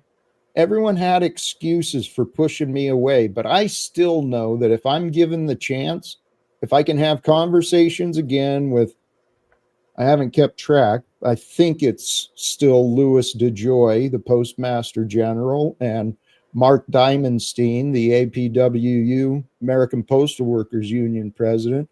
I still know that if I can get their attention again, we can create the workplace program that helps improve the workplace for every employee there. So here's my confusion. In the context of this conversation, what does giving Jack a chance mean? Can you define it for me?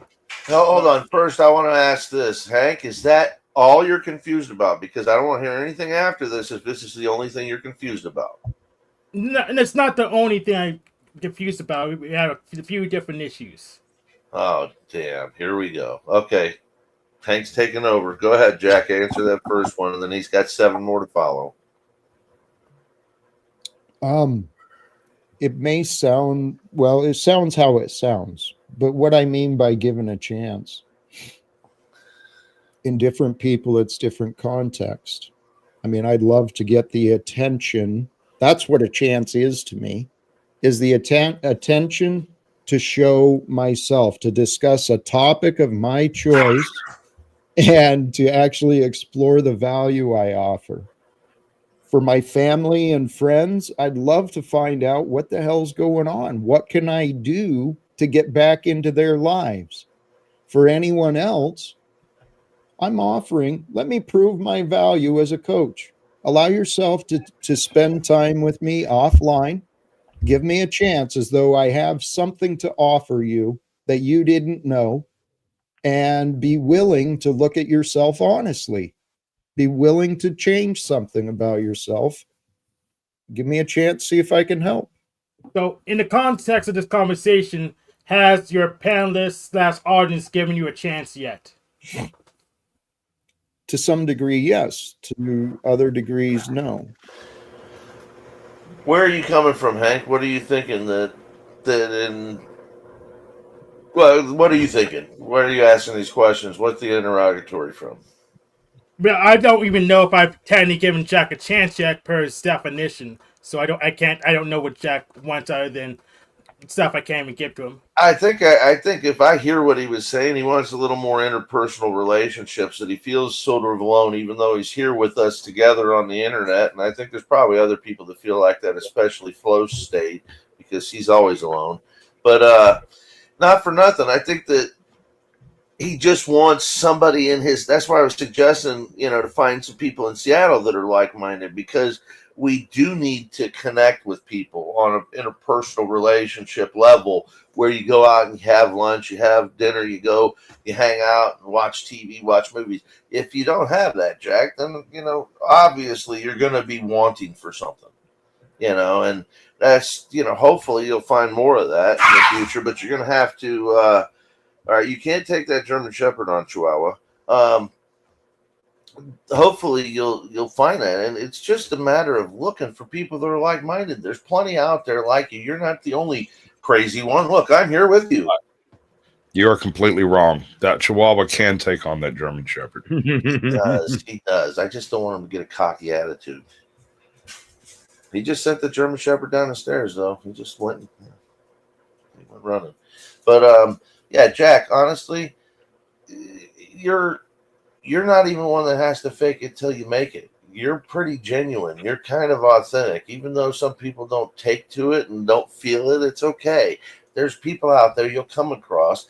You just got to go ahead and be open and be innocent. Be willing to fail. Well, again, Scott, I appreciate the observation. There's no disagreement. For many years, people have been telling me, go somewhere else. Just keep waiting, or keep doing what I'm doing, or do something different. But nobody's really joined. And Scott, you're partially right. I do want conversation or relationships. I'm trying to find, where do I fit in? But I don't need. What's that? I don't need I don't need much, but what I am hoping for others to join me, what I'm referring to that, is maybe follow up with my efforts to open doors of communication. Other content creators, people in government, church leaders, all sorts of organizations. I've been knocking on doors, but I don't know what to do. This is going to sound like I'm being a dick. And Jack, I do not want to sound like I'm being a dick. If I was wanting to, I would talk to Flo Hate. All right. But I'm talking to you, and I'm not trying to be a dick. In everything I've done, and he's about to be a dick. I've done some remarkable things that I would consider remarkable, and other people have told me so. So I agree with them. Everything that I've done, I've had to start with some sort of treatment, outline, or plan. And I know you say, here, listen to me. I go back and listen. And I really, for the life of me, if I could get Jack Talcott to write a summary of what he wants. Look, Scott, this is not the kind of shit Jack Talcott needs in his life. I'm sorry. I got to go home.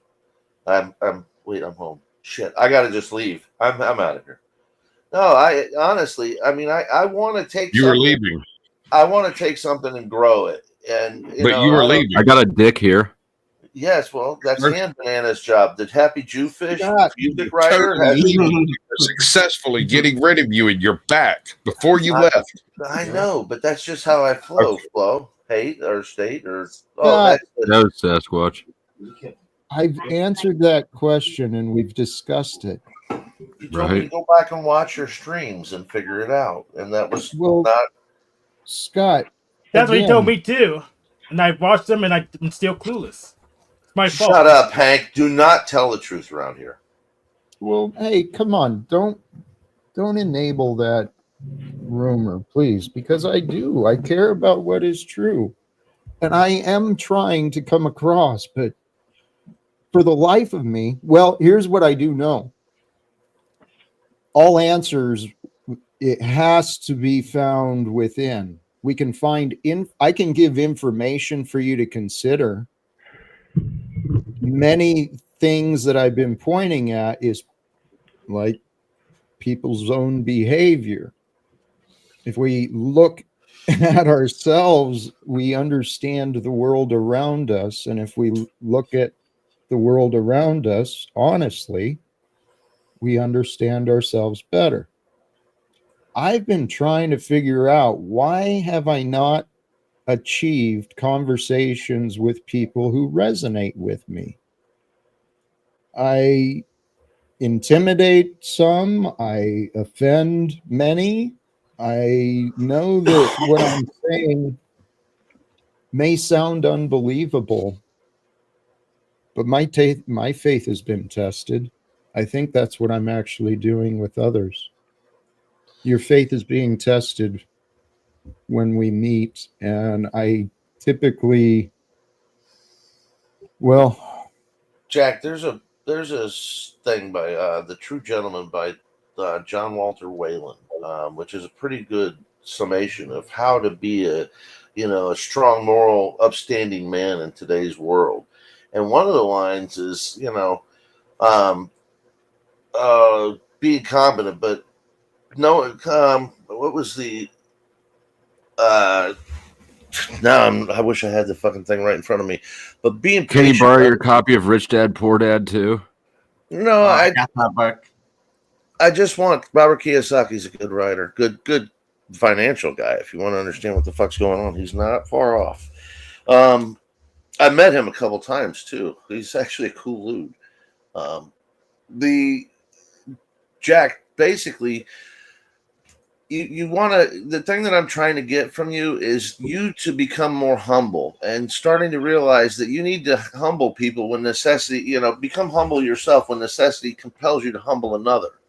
And okay. I think that you have people that come in. Scott, I understand why you would offer what you're saying, and I'll consider what you're saying. However, what is within me is I care about what is being shared. Now, selfish people who don't care about me, they don't care about my time. They don't care what they say. They're going to say whatever they want to say. And here's what I've learned. That's why the way the world is the way that it is, because people sit and gossip about lies. Wow. We just saw a strong pushback on lies just here. I mean, the guy that owns Truth Social won an election, okay? And not only won it, but it was a clean sweep. Scott, that has nothing to do with here. Well, it has to do with the truth and fake news. Well, right. Which is kind of where you're coming from, and the lies and the political secrets. I mean, yeah, kind of overarching and straightforward. In this live stream, Jack has been facing lies and false narratives from Paul Unslaved. I was repeatedly attempting to communicate. Once again, I'm That's Sunday at the office, though. That's Sunday at the office for you, Jack. Paul, you. What, Jack. right? Why is that acceptable? Oh, Why does what happened in the last? Scott, hush up for a minute. What happened in the last 20 hours? Where I thought you had brokered peace last night. Dude, I thought we had peace too, and then the next day, that was 2 days ago, I think we had peace. Was it? And we had fun. Because he wanted to meet Rachel Wilson through you. And yesterday, he was just bitter and nasty, just completely talking shit about me and you, of course, Flow State. For shame. Right. And then he wants to come in again, join again, as though he's done nothing wrong. He's the absolute judge of the truth. So what are we going to do to him? Yeah, so my surprise is that you're surprised by this. I mean, this is the pattern. That's why I haven't been to a show Hey, for a what? while. Who told you to believe I'm surprised? Well, maybe I said it.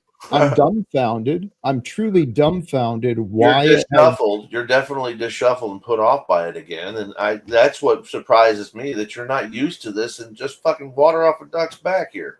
Scott, I know you don't care if anything changes for me, but I fucking do. No, buddy, I do. But the easiest way to That change right is not there. entertain it. That- Not entertain that- it. That right there, folks. Jack is one of the very few people I know that is willing to accept the changes, and he does so day by day. He doesn't try to plan them out. He would like some agreement in what to do, but he's not making any arrangements or trying to control anybody. He's just merely wanting to accept the changes. And I'm sorry again, Jack, that I didn't see this earlier, but you did come off kind of gruff when you denied me when I was trying to help you. Why are you glazing so hard today? I'm not. Ooh. Yeah, if I managed to get peace of Unslavia by saying, "Hey, you guys are crazy That- over there." Is that having a hard time discerning truth or accepting the truth? Otherwise, What? I think you're sitting there trying to project just like Paul. Me? Yeah. I'm not glazing. Well, yeah, but you're projecting that I'm glazing when all I'm doing is stating the forthright truth that I see objectively. But how or could excuse me, I be subjectively. projecting something I'm not doing? You Yeah, projected that I'm glazing. Well, that wouldn't be projecting. It could be You guys, mistaken. I'm literally in the kitchen glazing right Okay, now. let's put it that way. Leave the You were banana mistaken. alone. All right, carry on with the glaze though. Yes, I need to put some glaze, then some cherries and pineapples on this ham. We good to go, baby. Cool. You're Oh, gonna is make somebody ham a what we're good calling wife. it now? Scott, you're not nearly funny enough to interrupt me. No, the happy Jew's going to make somebody a good wife. It may be you. Maybe. I'd be honored. I bet you would be. How much do you charge That for doesn't the pay. magic butt dust? Is there a price on that? Magic butt dust Caucasian Yeah, I trash was saying- for 300. I was Whose butt? saying with the powdered Dusty's new name over here that he Yeah. needs to start a single-use packet of talc powder No, and call it it powdered definitely Dusty powder. depends on whose butt dust you're inquiring about. Not all butts are created equal. No, I assumed you I mean- were the producer of the butt dust. I'm trying. He's All right, not listen. letting me promote it. Listen, we Okay, really have to yeah. get- Whatever we you have- can sell it for, Sasquatch, just get that revenue in the door, and then we'll figure out about the product after. Somehow we need to bring this back to Jack. Come on, Yes, guys. You know where Jack's we about are. entering the conversation. But when I talk about Hold his on. interactions with Hold Paul, he on. just gets really angry because it I was doesn't go his giving way. the gentleman a chance to go to the bathroom without having to tell everybody he was going to the bathroom. Y'all just let Dude, this just because you have a glory hole in your wall next to his room, that's fucking sick of you to discuss this. Scott, what do you with say him. about interrupting and you not funny? Yeah, Are you you're not funny? funny. Are you funny, Flo? Hate? Kind of, yeah. No, not really. Think about it. I think he is. But if looks counted, I'd have you all beat. Dude, your hands down, blow us away. That's okay, Mr. Hitler. See, this is another example of why you're not funny. You're just very basic. And the dogs. They're not funny either. Exactly.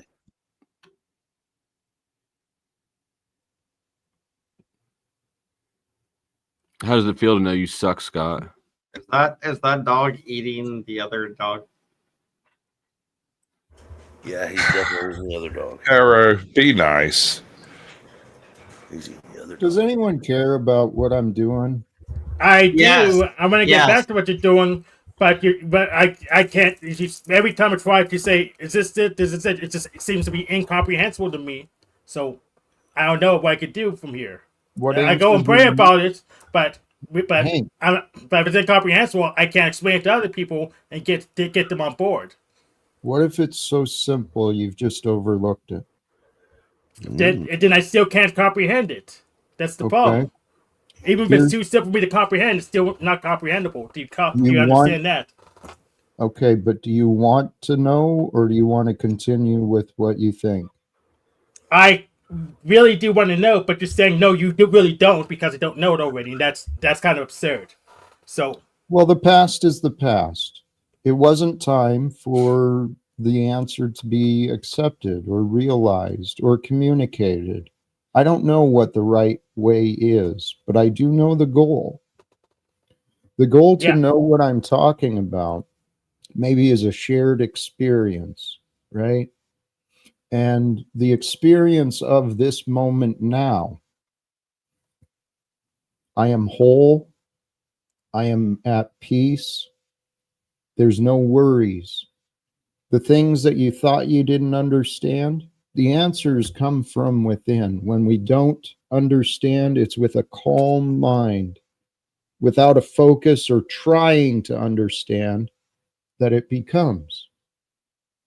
And all I'm trying to really share is the way I understand was taught through Jesus and the Buddhas and, the yogis, the practice of a mind of meditation, a mind that's present and full of loving awareness. Well, that's the way to live with the Holy Spirit. And the way to do that, the way to find peace and to know, is just to let go. It doesn't matter what is right, what is wrong. What matters is what is true. And it's true, I believe, that those who do choose to join me, and I wonder, where am I going to succeed first?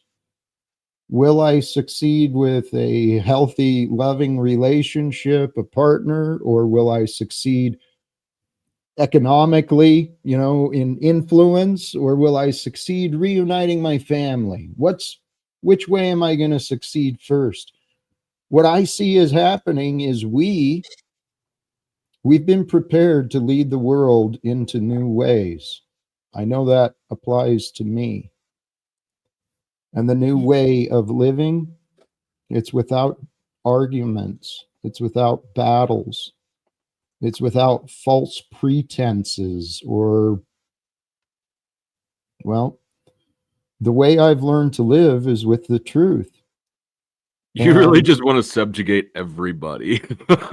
no, I want us all to rise together, because anything I know, anything I've learned, anyone else can learn. I'm not special. I don't think I am. But well, I can't comprehend what you're trying to. So, I guess you're special relative to me. So, I'm just irrelevant. no, you're here. Whether we fully understand what's going on in life or not, it's happening. I have my intentions for the live streams, even this vertical stuff, I'm hoping to grow. I've been hoping to improve my communication, but the goal of what I want to communicate is faith. It's faith in love, faith that greater futures are available. Because if we don't believe greater futures are available, it doesn't matter what we do. We'll waste our time. We'll convince others not to believe there's greater things available.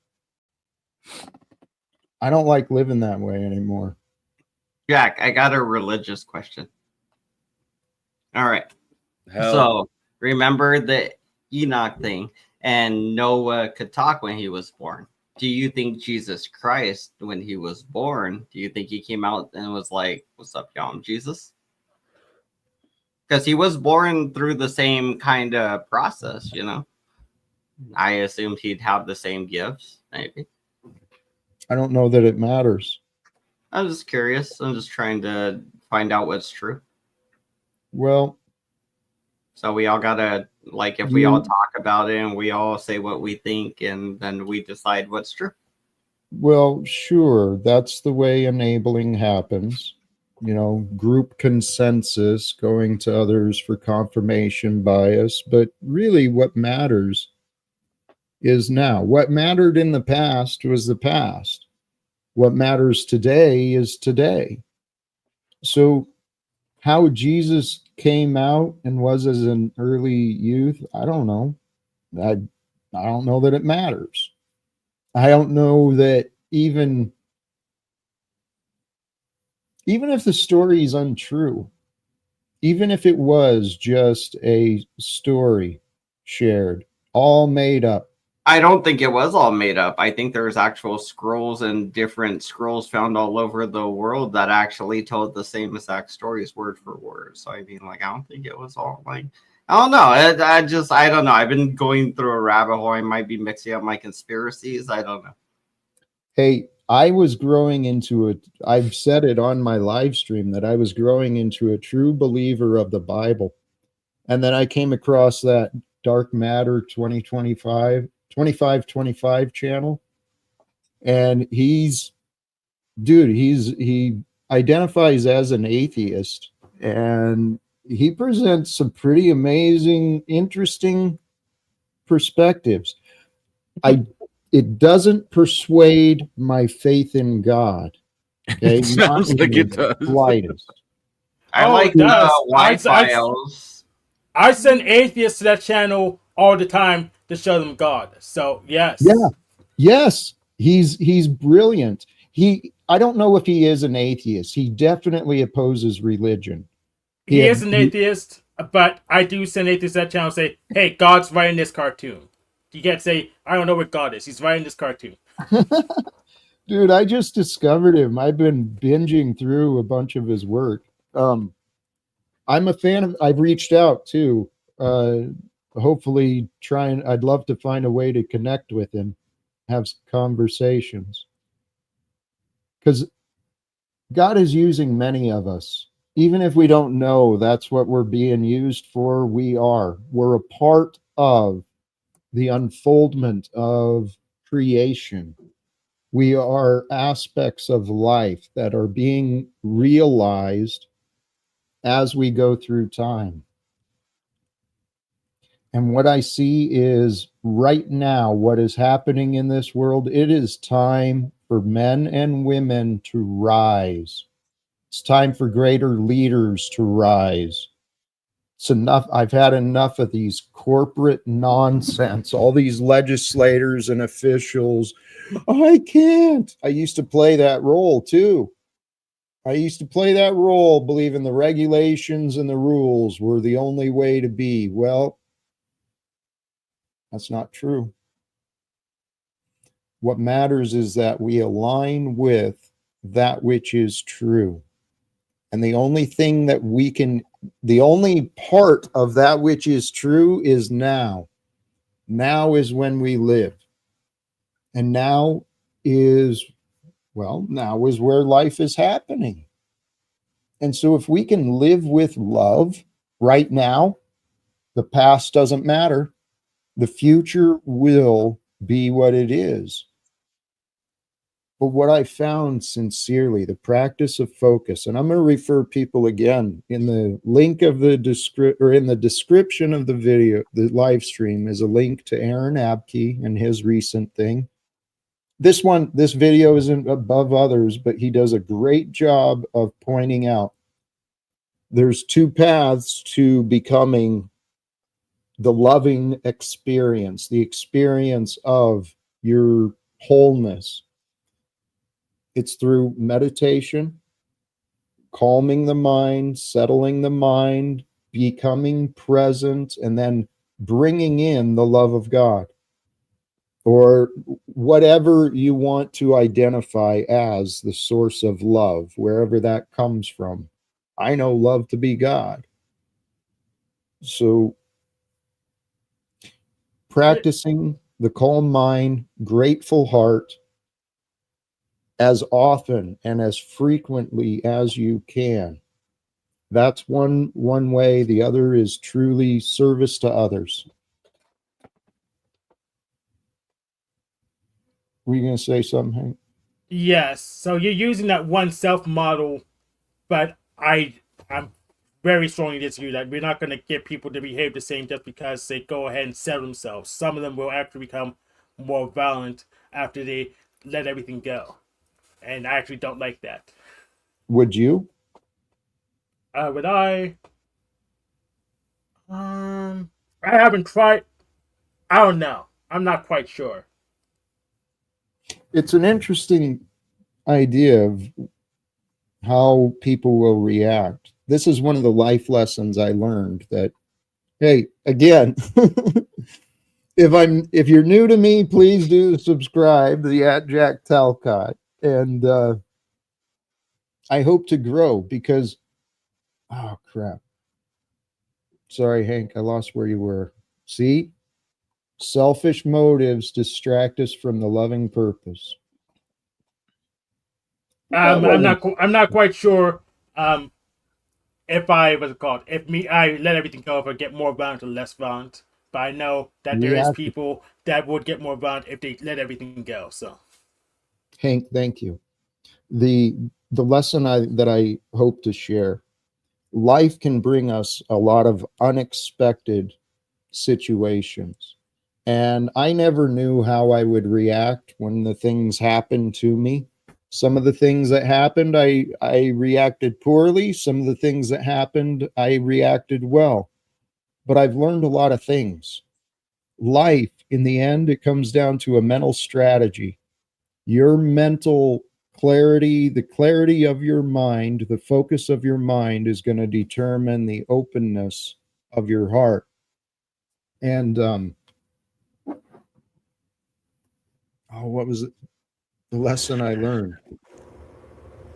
Oh, if you can accept that life is a mental strategy, then take a look at where you are in life. Everything you love, take an inventory. Everything you appreciate, everything you don't like, especially those things you love, sacrifice yourself from them mentally. Like, with your family, your daughter, you'd probably, I think it's a girl, right? Your offspring. You would sacrifice yourself. You would do anything for them. I'm confident in that. So now picture them gone. Picture yourself going through the loss and the realization that you have to continue without them anymore. Are they like gone, like like passed away, or just gone like they Sounds like a miserable exercise. It is. It is. But the dark. idea. I think about it a lot, though. I do. Jack's got a way of blending like the lightest of the light with the darkest of the dark into one aesthetic. Now flow state. Your daughter is dead, right? Okay. Just imagine the worst things on earth happening, and then you can be free. Mm-hmm. It's sorry, everybody. Like serene and threatening at the same time. well, I guess the truth is like when and if or something like that, because bad things happen, shit happens to everybody. If something like that does happen, the thing is to not lose your faith, I guess, because when you lose your faith, or like, God, why, or something, it's supposed to be all part of the plan. Well, here the purpose behind it, and actually it kind of resonates with the way Paul and others identified me. Maybe I am a death coach. I'm encouraging self-sacrifice. Kill that ego within. The identity of dad, kill it. The identity of a husband, kill it. The identity of anything, kill it. This feels like reprogramming. This is gonna make me do murders. Jack, Jack told me to brainwash us.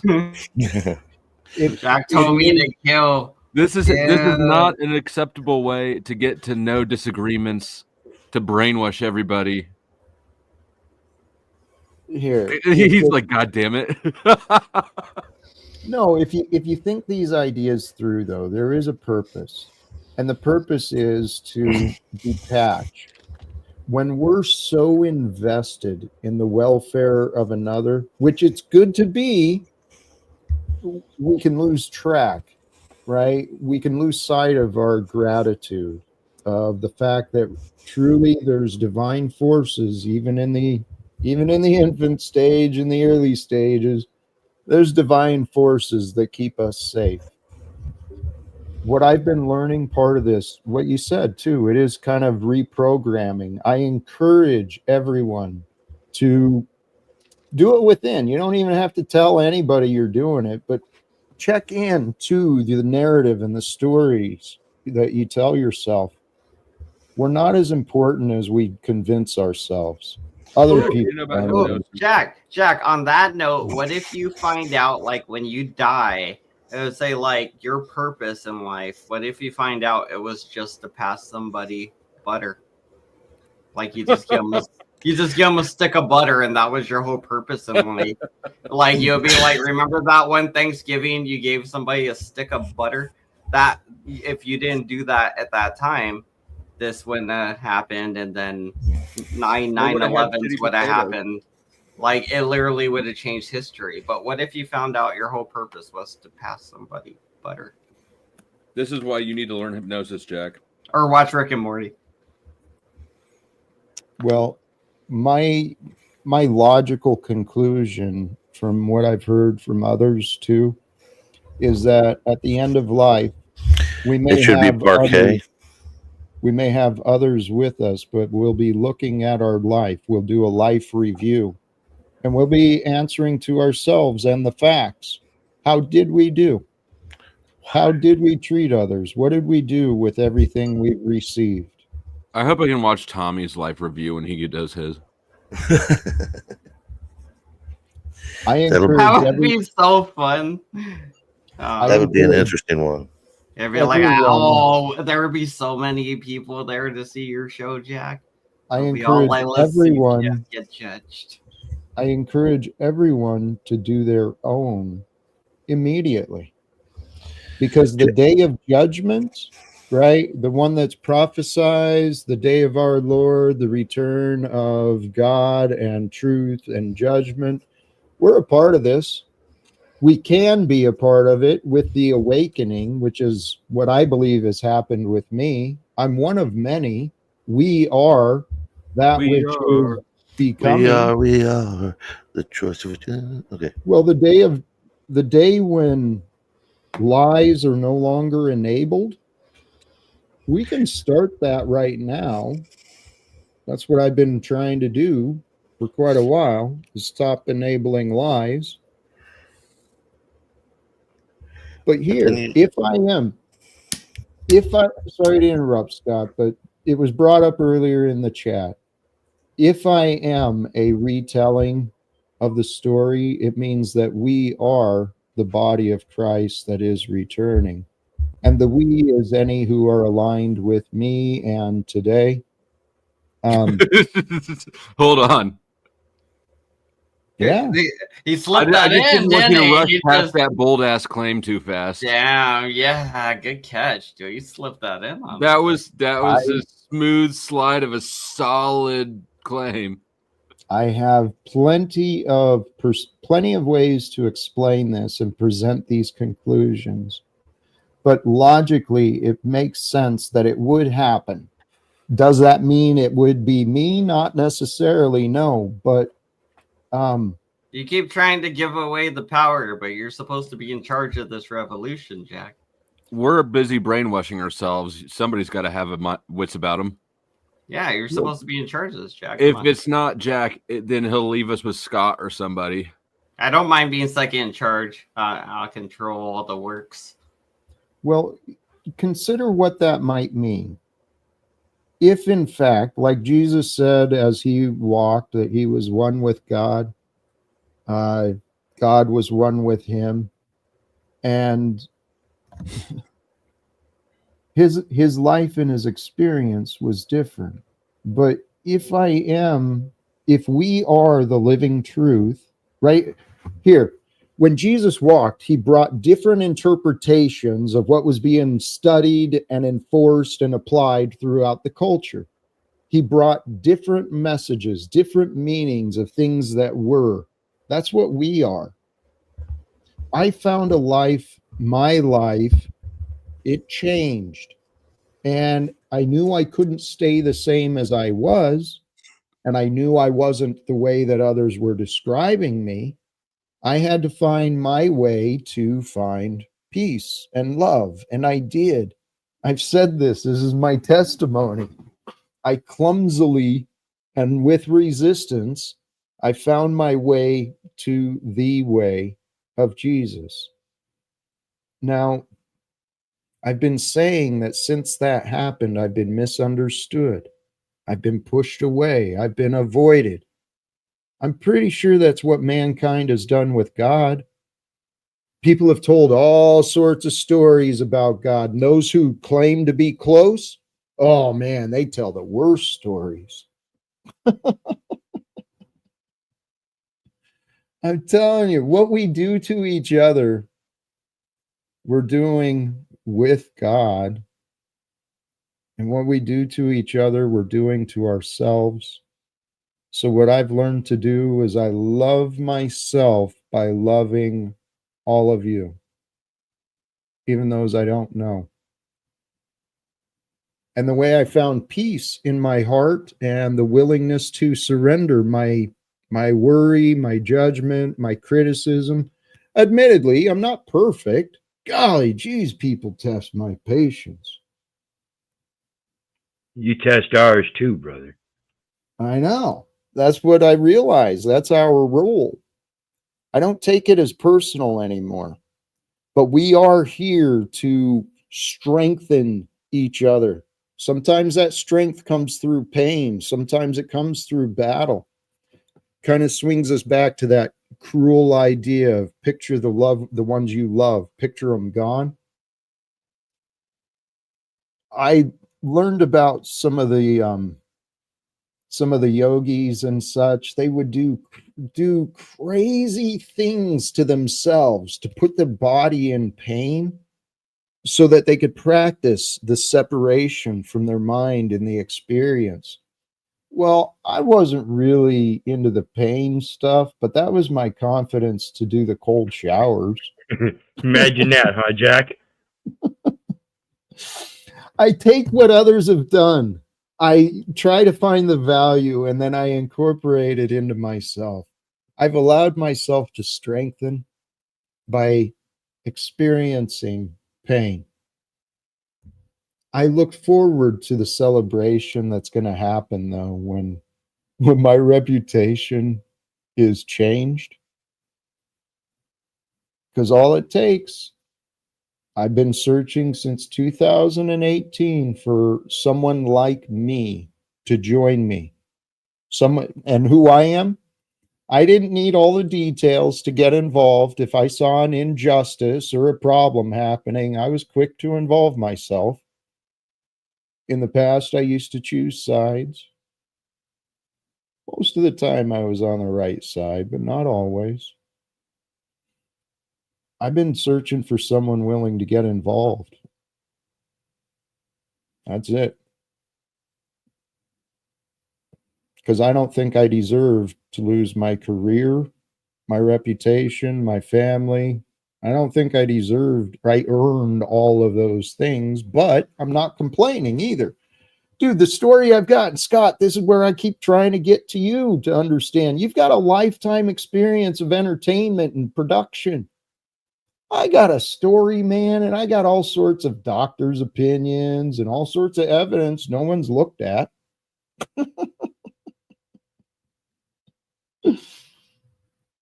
Flo, maybe you'd be a good person. You want to investigate? You want to investigate the psychiatrist's opinion who ended my career? You mean, do I want to read your medical exams? Yes. Yes, I do. You know that I do. I kind of thought you might. You know what? Let me just put my email backstage to make sure that you got it. Would you please? Either way, or shoot me an email. Yes. You know what? You can email them over right now. I got to actually think about what I'm sharing. I do have something. Where is that? Jack, you massage yourself and talk about it and say all sorts of weird things. What could be in here that's even... I'm not going to share it and here's why you can trust it, because I don't share a thing. I want people to give me information, right? Like, you can trust my self-interest in this regard. Something is going on with my laptop. Oh, I think I locked up again. The frick? You got to close those porn tabs when you're done with them. No, I was here. My It's laptop. I know some of them are good ones, and you don't want to lose them and then have to try to find them again. I get it, but I don't have those. I was trying to my here, actually, I think it's set up. That chick is pretty sexy though. You know, that girl that was what is she, like Filipino or something? oh, you're talking about Eternal? Yeah, Eternal. I love how she does that thing where she like just like moves her legs like one across slowly and then like picks one up and moves it across. I'm like, oh yeah. I'm wondering. I might just do this because I do. It is what it is. Here's what I've got. I got the presentation I took to DC. Some of the conversations, I think. Oh no, copy of the OIG investigative memorandum against me. I've got the first forensic psychiatrist's opinion. Then We can't see that. no, you can't see any of it. There's probably a couple hundred pages of documents there to explore if you want. Well, yes, I do, but Jesus, that's a lot of documents. Here, I'm not sure if they're linked right anyway, but You can. that was weird.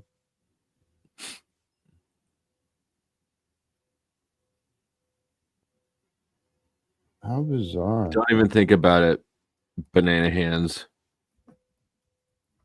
I didn't say nothing. I know what you're. I'm just getting in front of it. I didn't say nothing. You know, if Jack wants to share stuff like that with me, he will, but I am not trustworthy to have that information. So I don't know flows, like I don't know this guy. So I mean, maybe he is, maybe he isn't. And that forensic psychiatrist thing came back with competence, correct?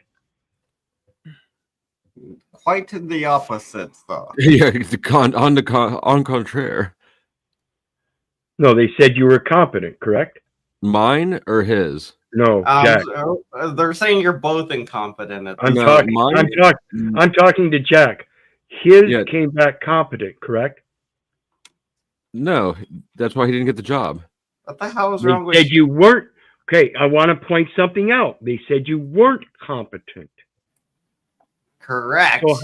So if you're not competent, how are they then going to turn around and charge you in a legal system for anything when they've already predetermined you're not competent? Oh, he's got a point. This might be your golden get out of jail free card. Oh, loophole. I love it. It's not accurate. There was no competency evaluation. There was an administrative rule that I provide documentation from a physician saying that under his or her opinion, Jack Talcott is deemed safe to return to the place he worked for 18 years and is not considered a danger to himself or others. Okay, so it had to do with mental situation rather than anything else. Keith, where have you been? Right. Yeah. Keith, what is your mental situation, Keith? What?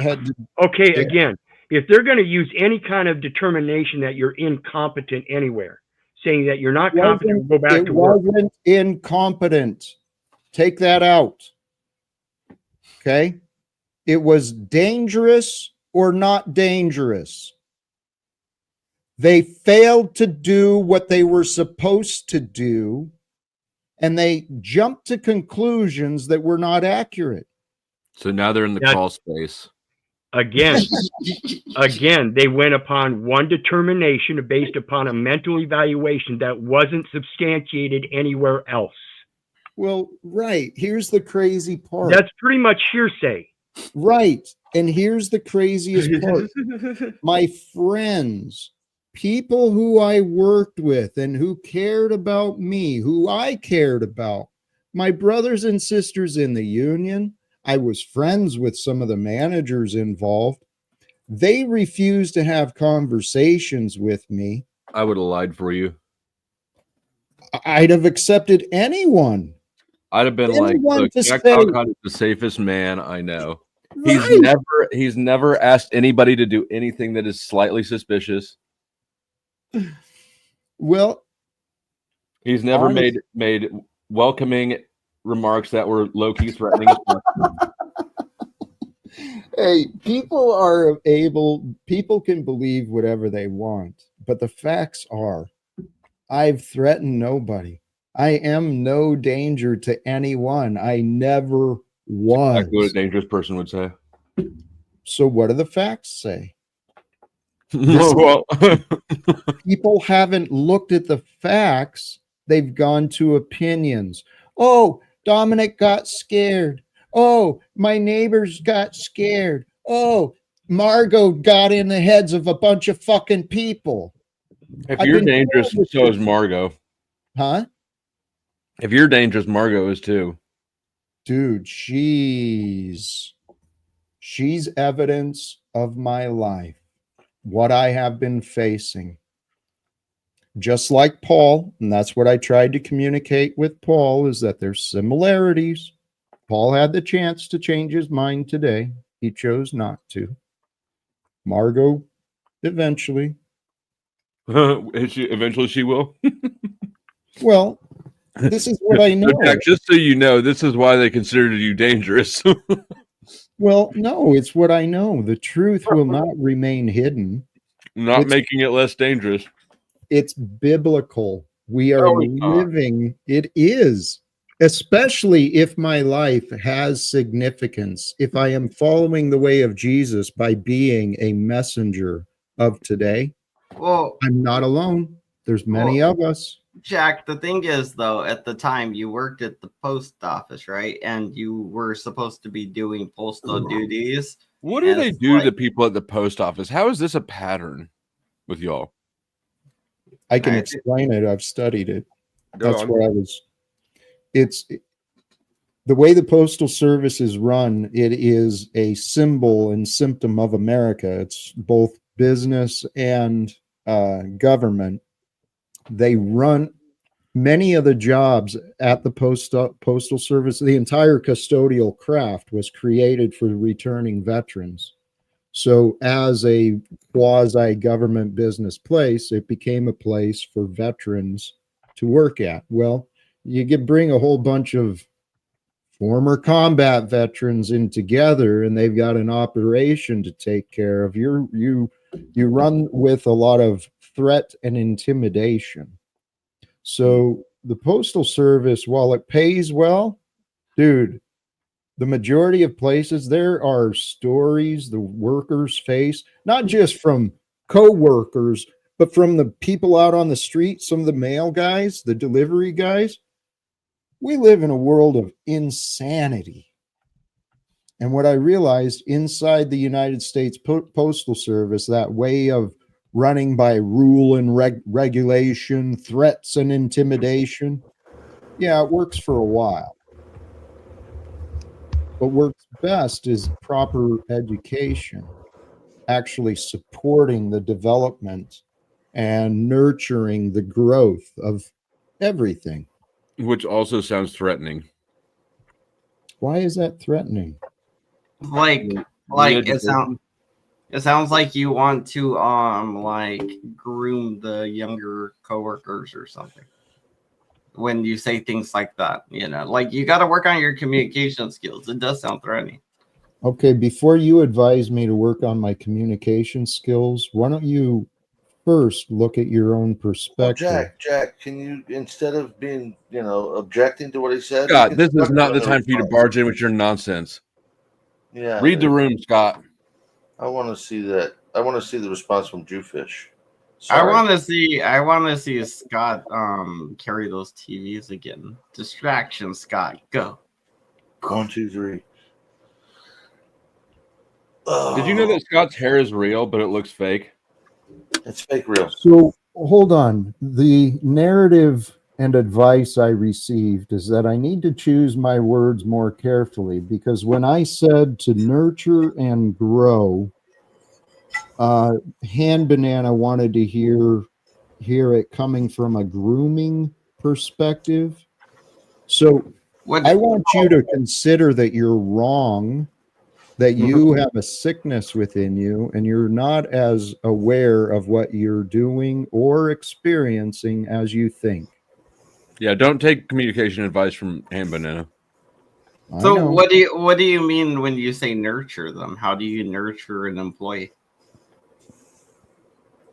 It's leadership. It's natural, right? These are the things that I hope to bring into the greater world. So I guess thank you.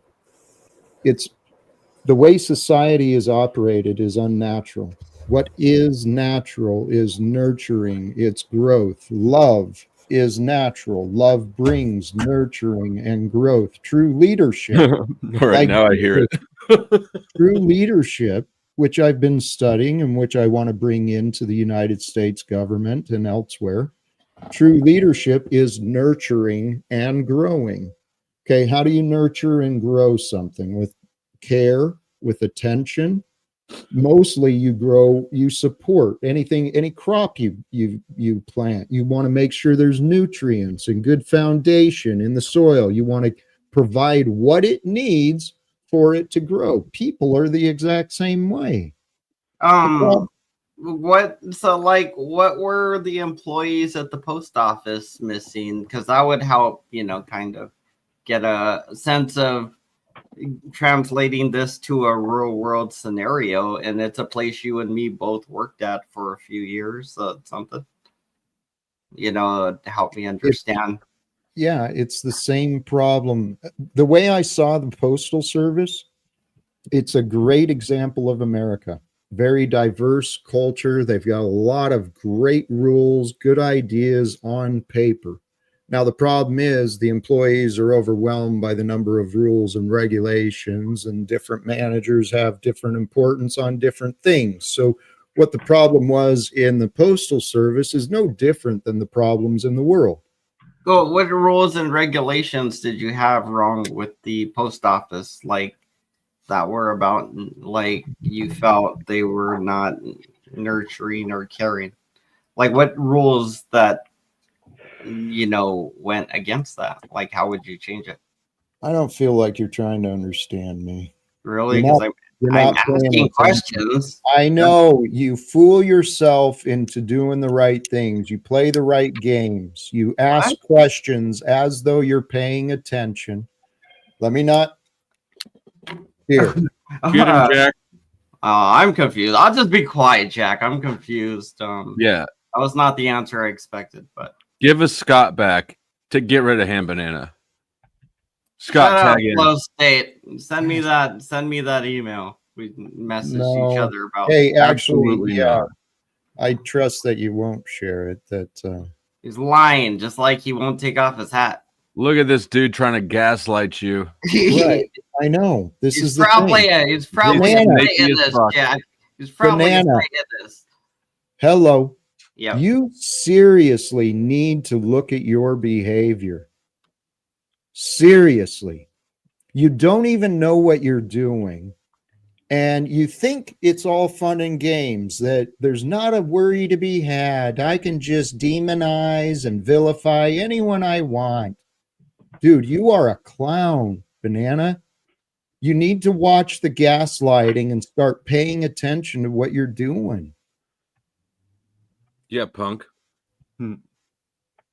It's true. Got him. It's the ways of the ego. What's wrong with clowns? It's a waste of the opportunity. See, I've explained this as well. If we want here, from my mind, Mhm. If I embody the way of Christ, then I offer forth love and wisdom. That's what helps transform people. And so I offer forth love and wisdom, but there's a lot of people playing the Antichrist, right? Love Yeah. brings growth. It's an exchange. We share information. We build upon former understandings. The selfish part of us, the ego, the Antichrist, it just wants to play games. It doesn't care. No reason to learn, especially if we're wrong.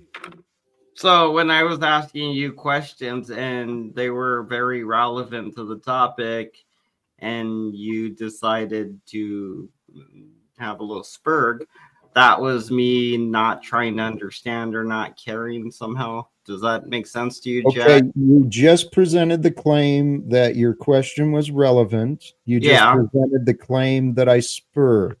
Yeah. Why are you I arguing, disagree Banana? with what's that? Why is he Because arguing? with you? because I'm right. That's what I'm trying to figure out. No, your narrative is wrong. So please, I'll allow you the opportunity to help show me that I was mistaken. How was your question relevant to what I was talking about? We were talking about nature and nurturing, and I was concerned about how this can translate to the real world instead of No. just from. Oh, Right. you're gonna tell me no about what I was fucking asking about, bro? Here's- What don't you understand about no? You're just gonna know. When you- Well, I guess Jack said no, so When no. you shut up, you can show that you're ready to Well, understand if you why. could have let me He finish kind of talking, spurgs out like Tommy, doesn't he? you He didn't does. let me finish talking. You just said no. Oh, Hello. go ahead, Jack. Go ahead, Jack. Go ahead. Okay, see, you're doing this gaslighting game again. Okay, you're trying to present No. a narrative. Would you See, shut up? now you gotta stop. Your denial is your problem. It's not my problem to overcome. I'm offering you a different perspective, and you're not allowing it. Do you Stop see denying the? things, Hand Banana. I gotta quit asking you questions, Jack. Apparently, No, that's our problem. what I've asked you and told you, I'm hoping you can accomplish is pay attention. Now, Can you do that? I tried pointing out that what you were doing was not helpful, and then you've now deflected and distracted the entire topic, so we can't even continue where I was trying to get to. Do you see your stupid fucking games? It wasn't a game. I asked you a genuine. You're looping in your narrative. It's not helping. Okay, so what I was trying to communicate with you is that What does looping mean? Holy I shit. Goodbye. was. Goodbye. Goodbye. Thanks for playing, Hand Banana. Holy cows, man. He probably didn't even see me came up without a hat on either. I don't know. Hey, we've run exceptionally long. I think it is time to wrap it up. That's what she said. Yeah. It's a rough one today, huh? No, it's been interesting. It's been interesting, but I'm going to see what else the day might bring. I want to thank all of you for joining. But any final words, please? You know me. Be blessed. We'll see you next time. Much love, brother. Peace to you. I think Caucasian stepped away. Yeah, he said he was eating. Yeah. Scott, you want to go? I'll go. Thanks for having me up. And salute to the chat. And if you haven't heard, I got a new channel now because the old one just the YouTube is out for me. But Everybody anyway, go to the Powdered Donut. The Powdered Donut is where he's at. God damn it, Scott. The Powdered Dusty, just like it spelled my name. I'll type it in the chat. But yeah, hit that shit up. That's the Glazed Donut. If you didn't catch it, he's at the Glazed Donut. No, Keith is the glazer. I'm powdered. Okay. God damn it! I almost. All right. Yes, we'll get it. I think our poll's working on Peace, it too. Flo. There you go. Thank you, Flo. Jack, you're back. How you doing, Jack? I'm here, brother. Just keep trying, man. I mean, you're putting your best foot forward. That's all you can do. One step ahead of the other. You know, the truth is everybody's going to deny you no matter what you do. You know? You don't have to. Yeah, I do. Yeah, that's the rule. You get to do what you want. You can Oh, join the club. You are part of my experience. Hey, Oh, you're thank part you, of my brother. experience. Thank you, brother. You have a good one. All right, peace. Sincerely, all who joined the panel, all who joined the live streams, thank you. I hope some of the positivity, some of the encouragement was shared. We shared. If you were here for the while, man, we had we had technical difficulties, we had attitude problems, we had confusion, we had name calling, we had bitterness, we had drama, and love. Love was the reason. Sincerely, love brings me to this vertical format, to the daily live streams. Why? Because love feels right. And I have, regardless of the opinions or narratives of me, I am who I am. I find myself to be very simple. I love simple. Love is not complicated. It's the words, the ideas, the words complicate things, the beliefs complicate things. Life does not have to be confusing, but the understandings must be found within. And maybe I'll get into that a little bit more in the future about gaining the knowing and moving from learning of to actually knowing and embodying. Life is a gift. It's a true miracle. Yes, there you go for what's his name? Flow State. Sincerely, all who joined, if you haven't yet, do the subscribe thing, please, because I do think, I feel in my heart that we, you and me, and especially if you get involved and you think of ideas, you want to share and grow this crazy thing, I feel in my heart of hearts that we are the solution. We are the ones here, the generation here on earth. We are going to bring forth the healing. We're going to bring we're going to overcome the beliefs and the disagreements that keep us all divided and competing and warring with each other. And we will unite with the love that binds us all, because the love that binds us all is true and it's eternally present. It's with me, and I hope to share it with you. Thank you again for all who tuned in, joined, and we'll see what the future brings. Please, till next time, choose love, peace for everyone, and live without fear. God bless.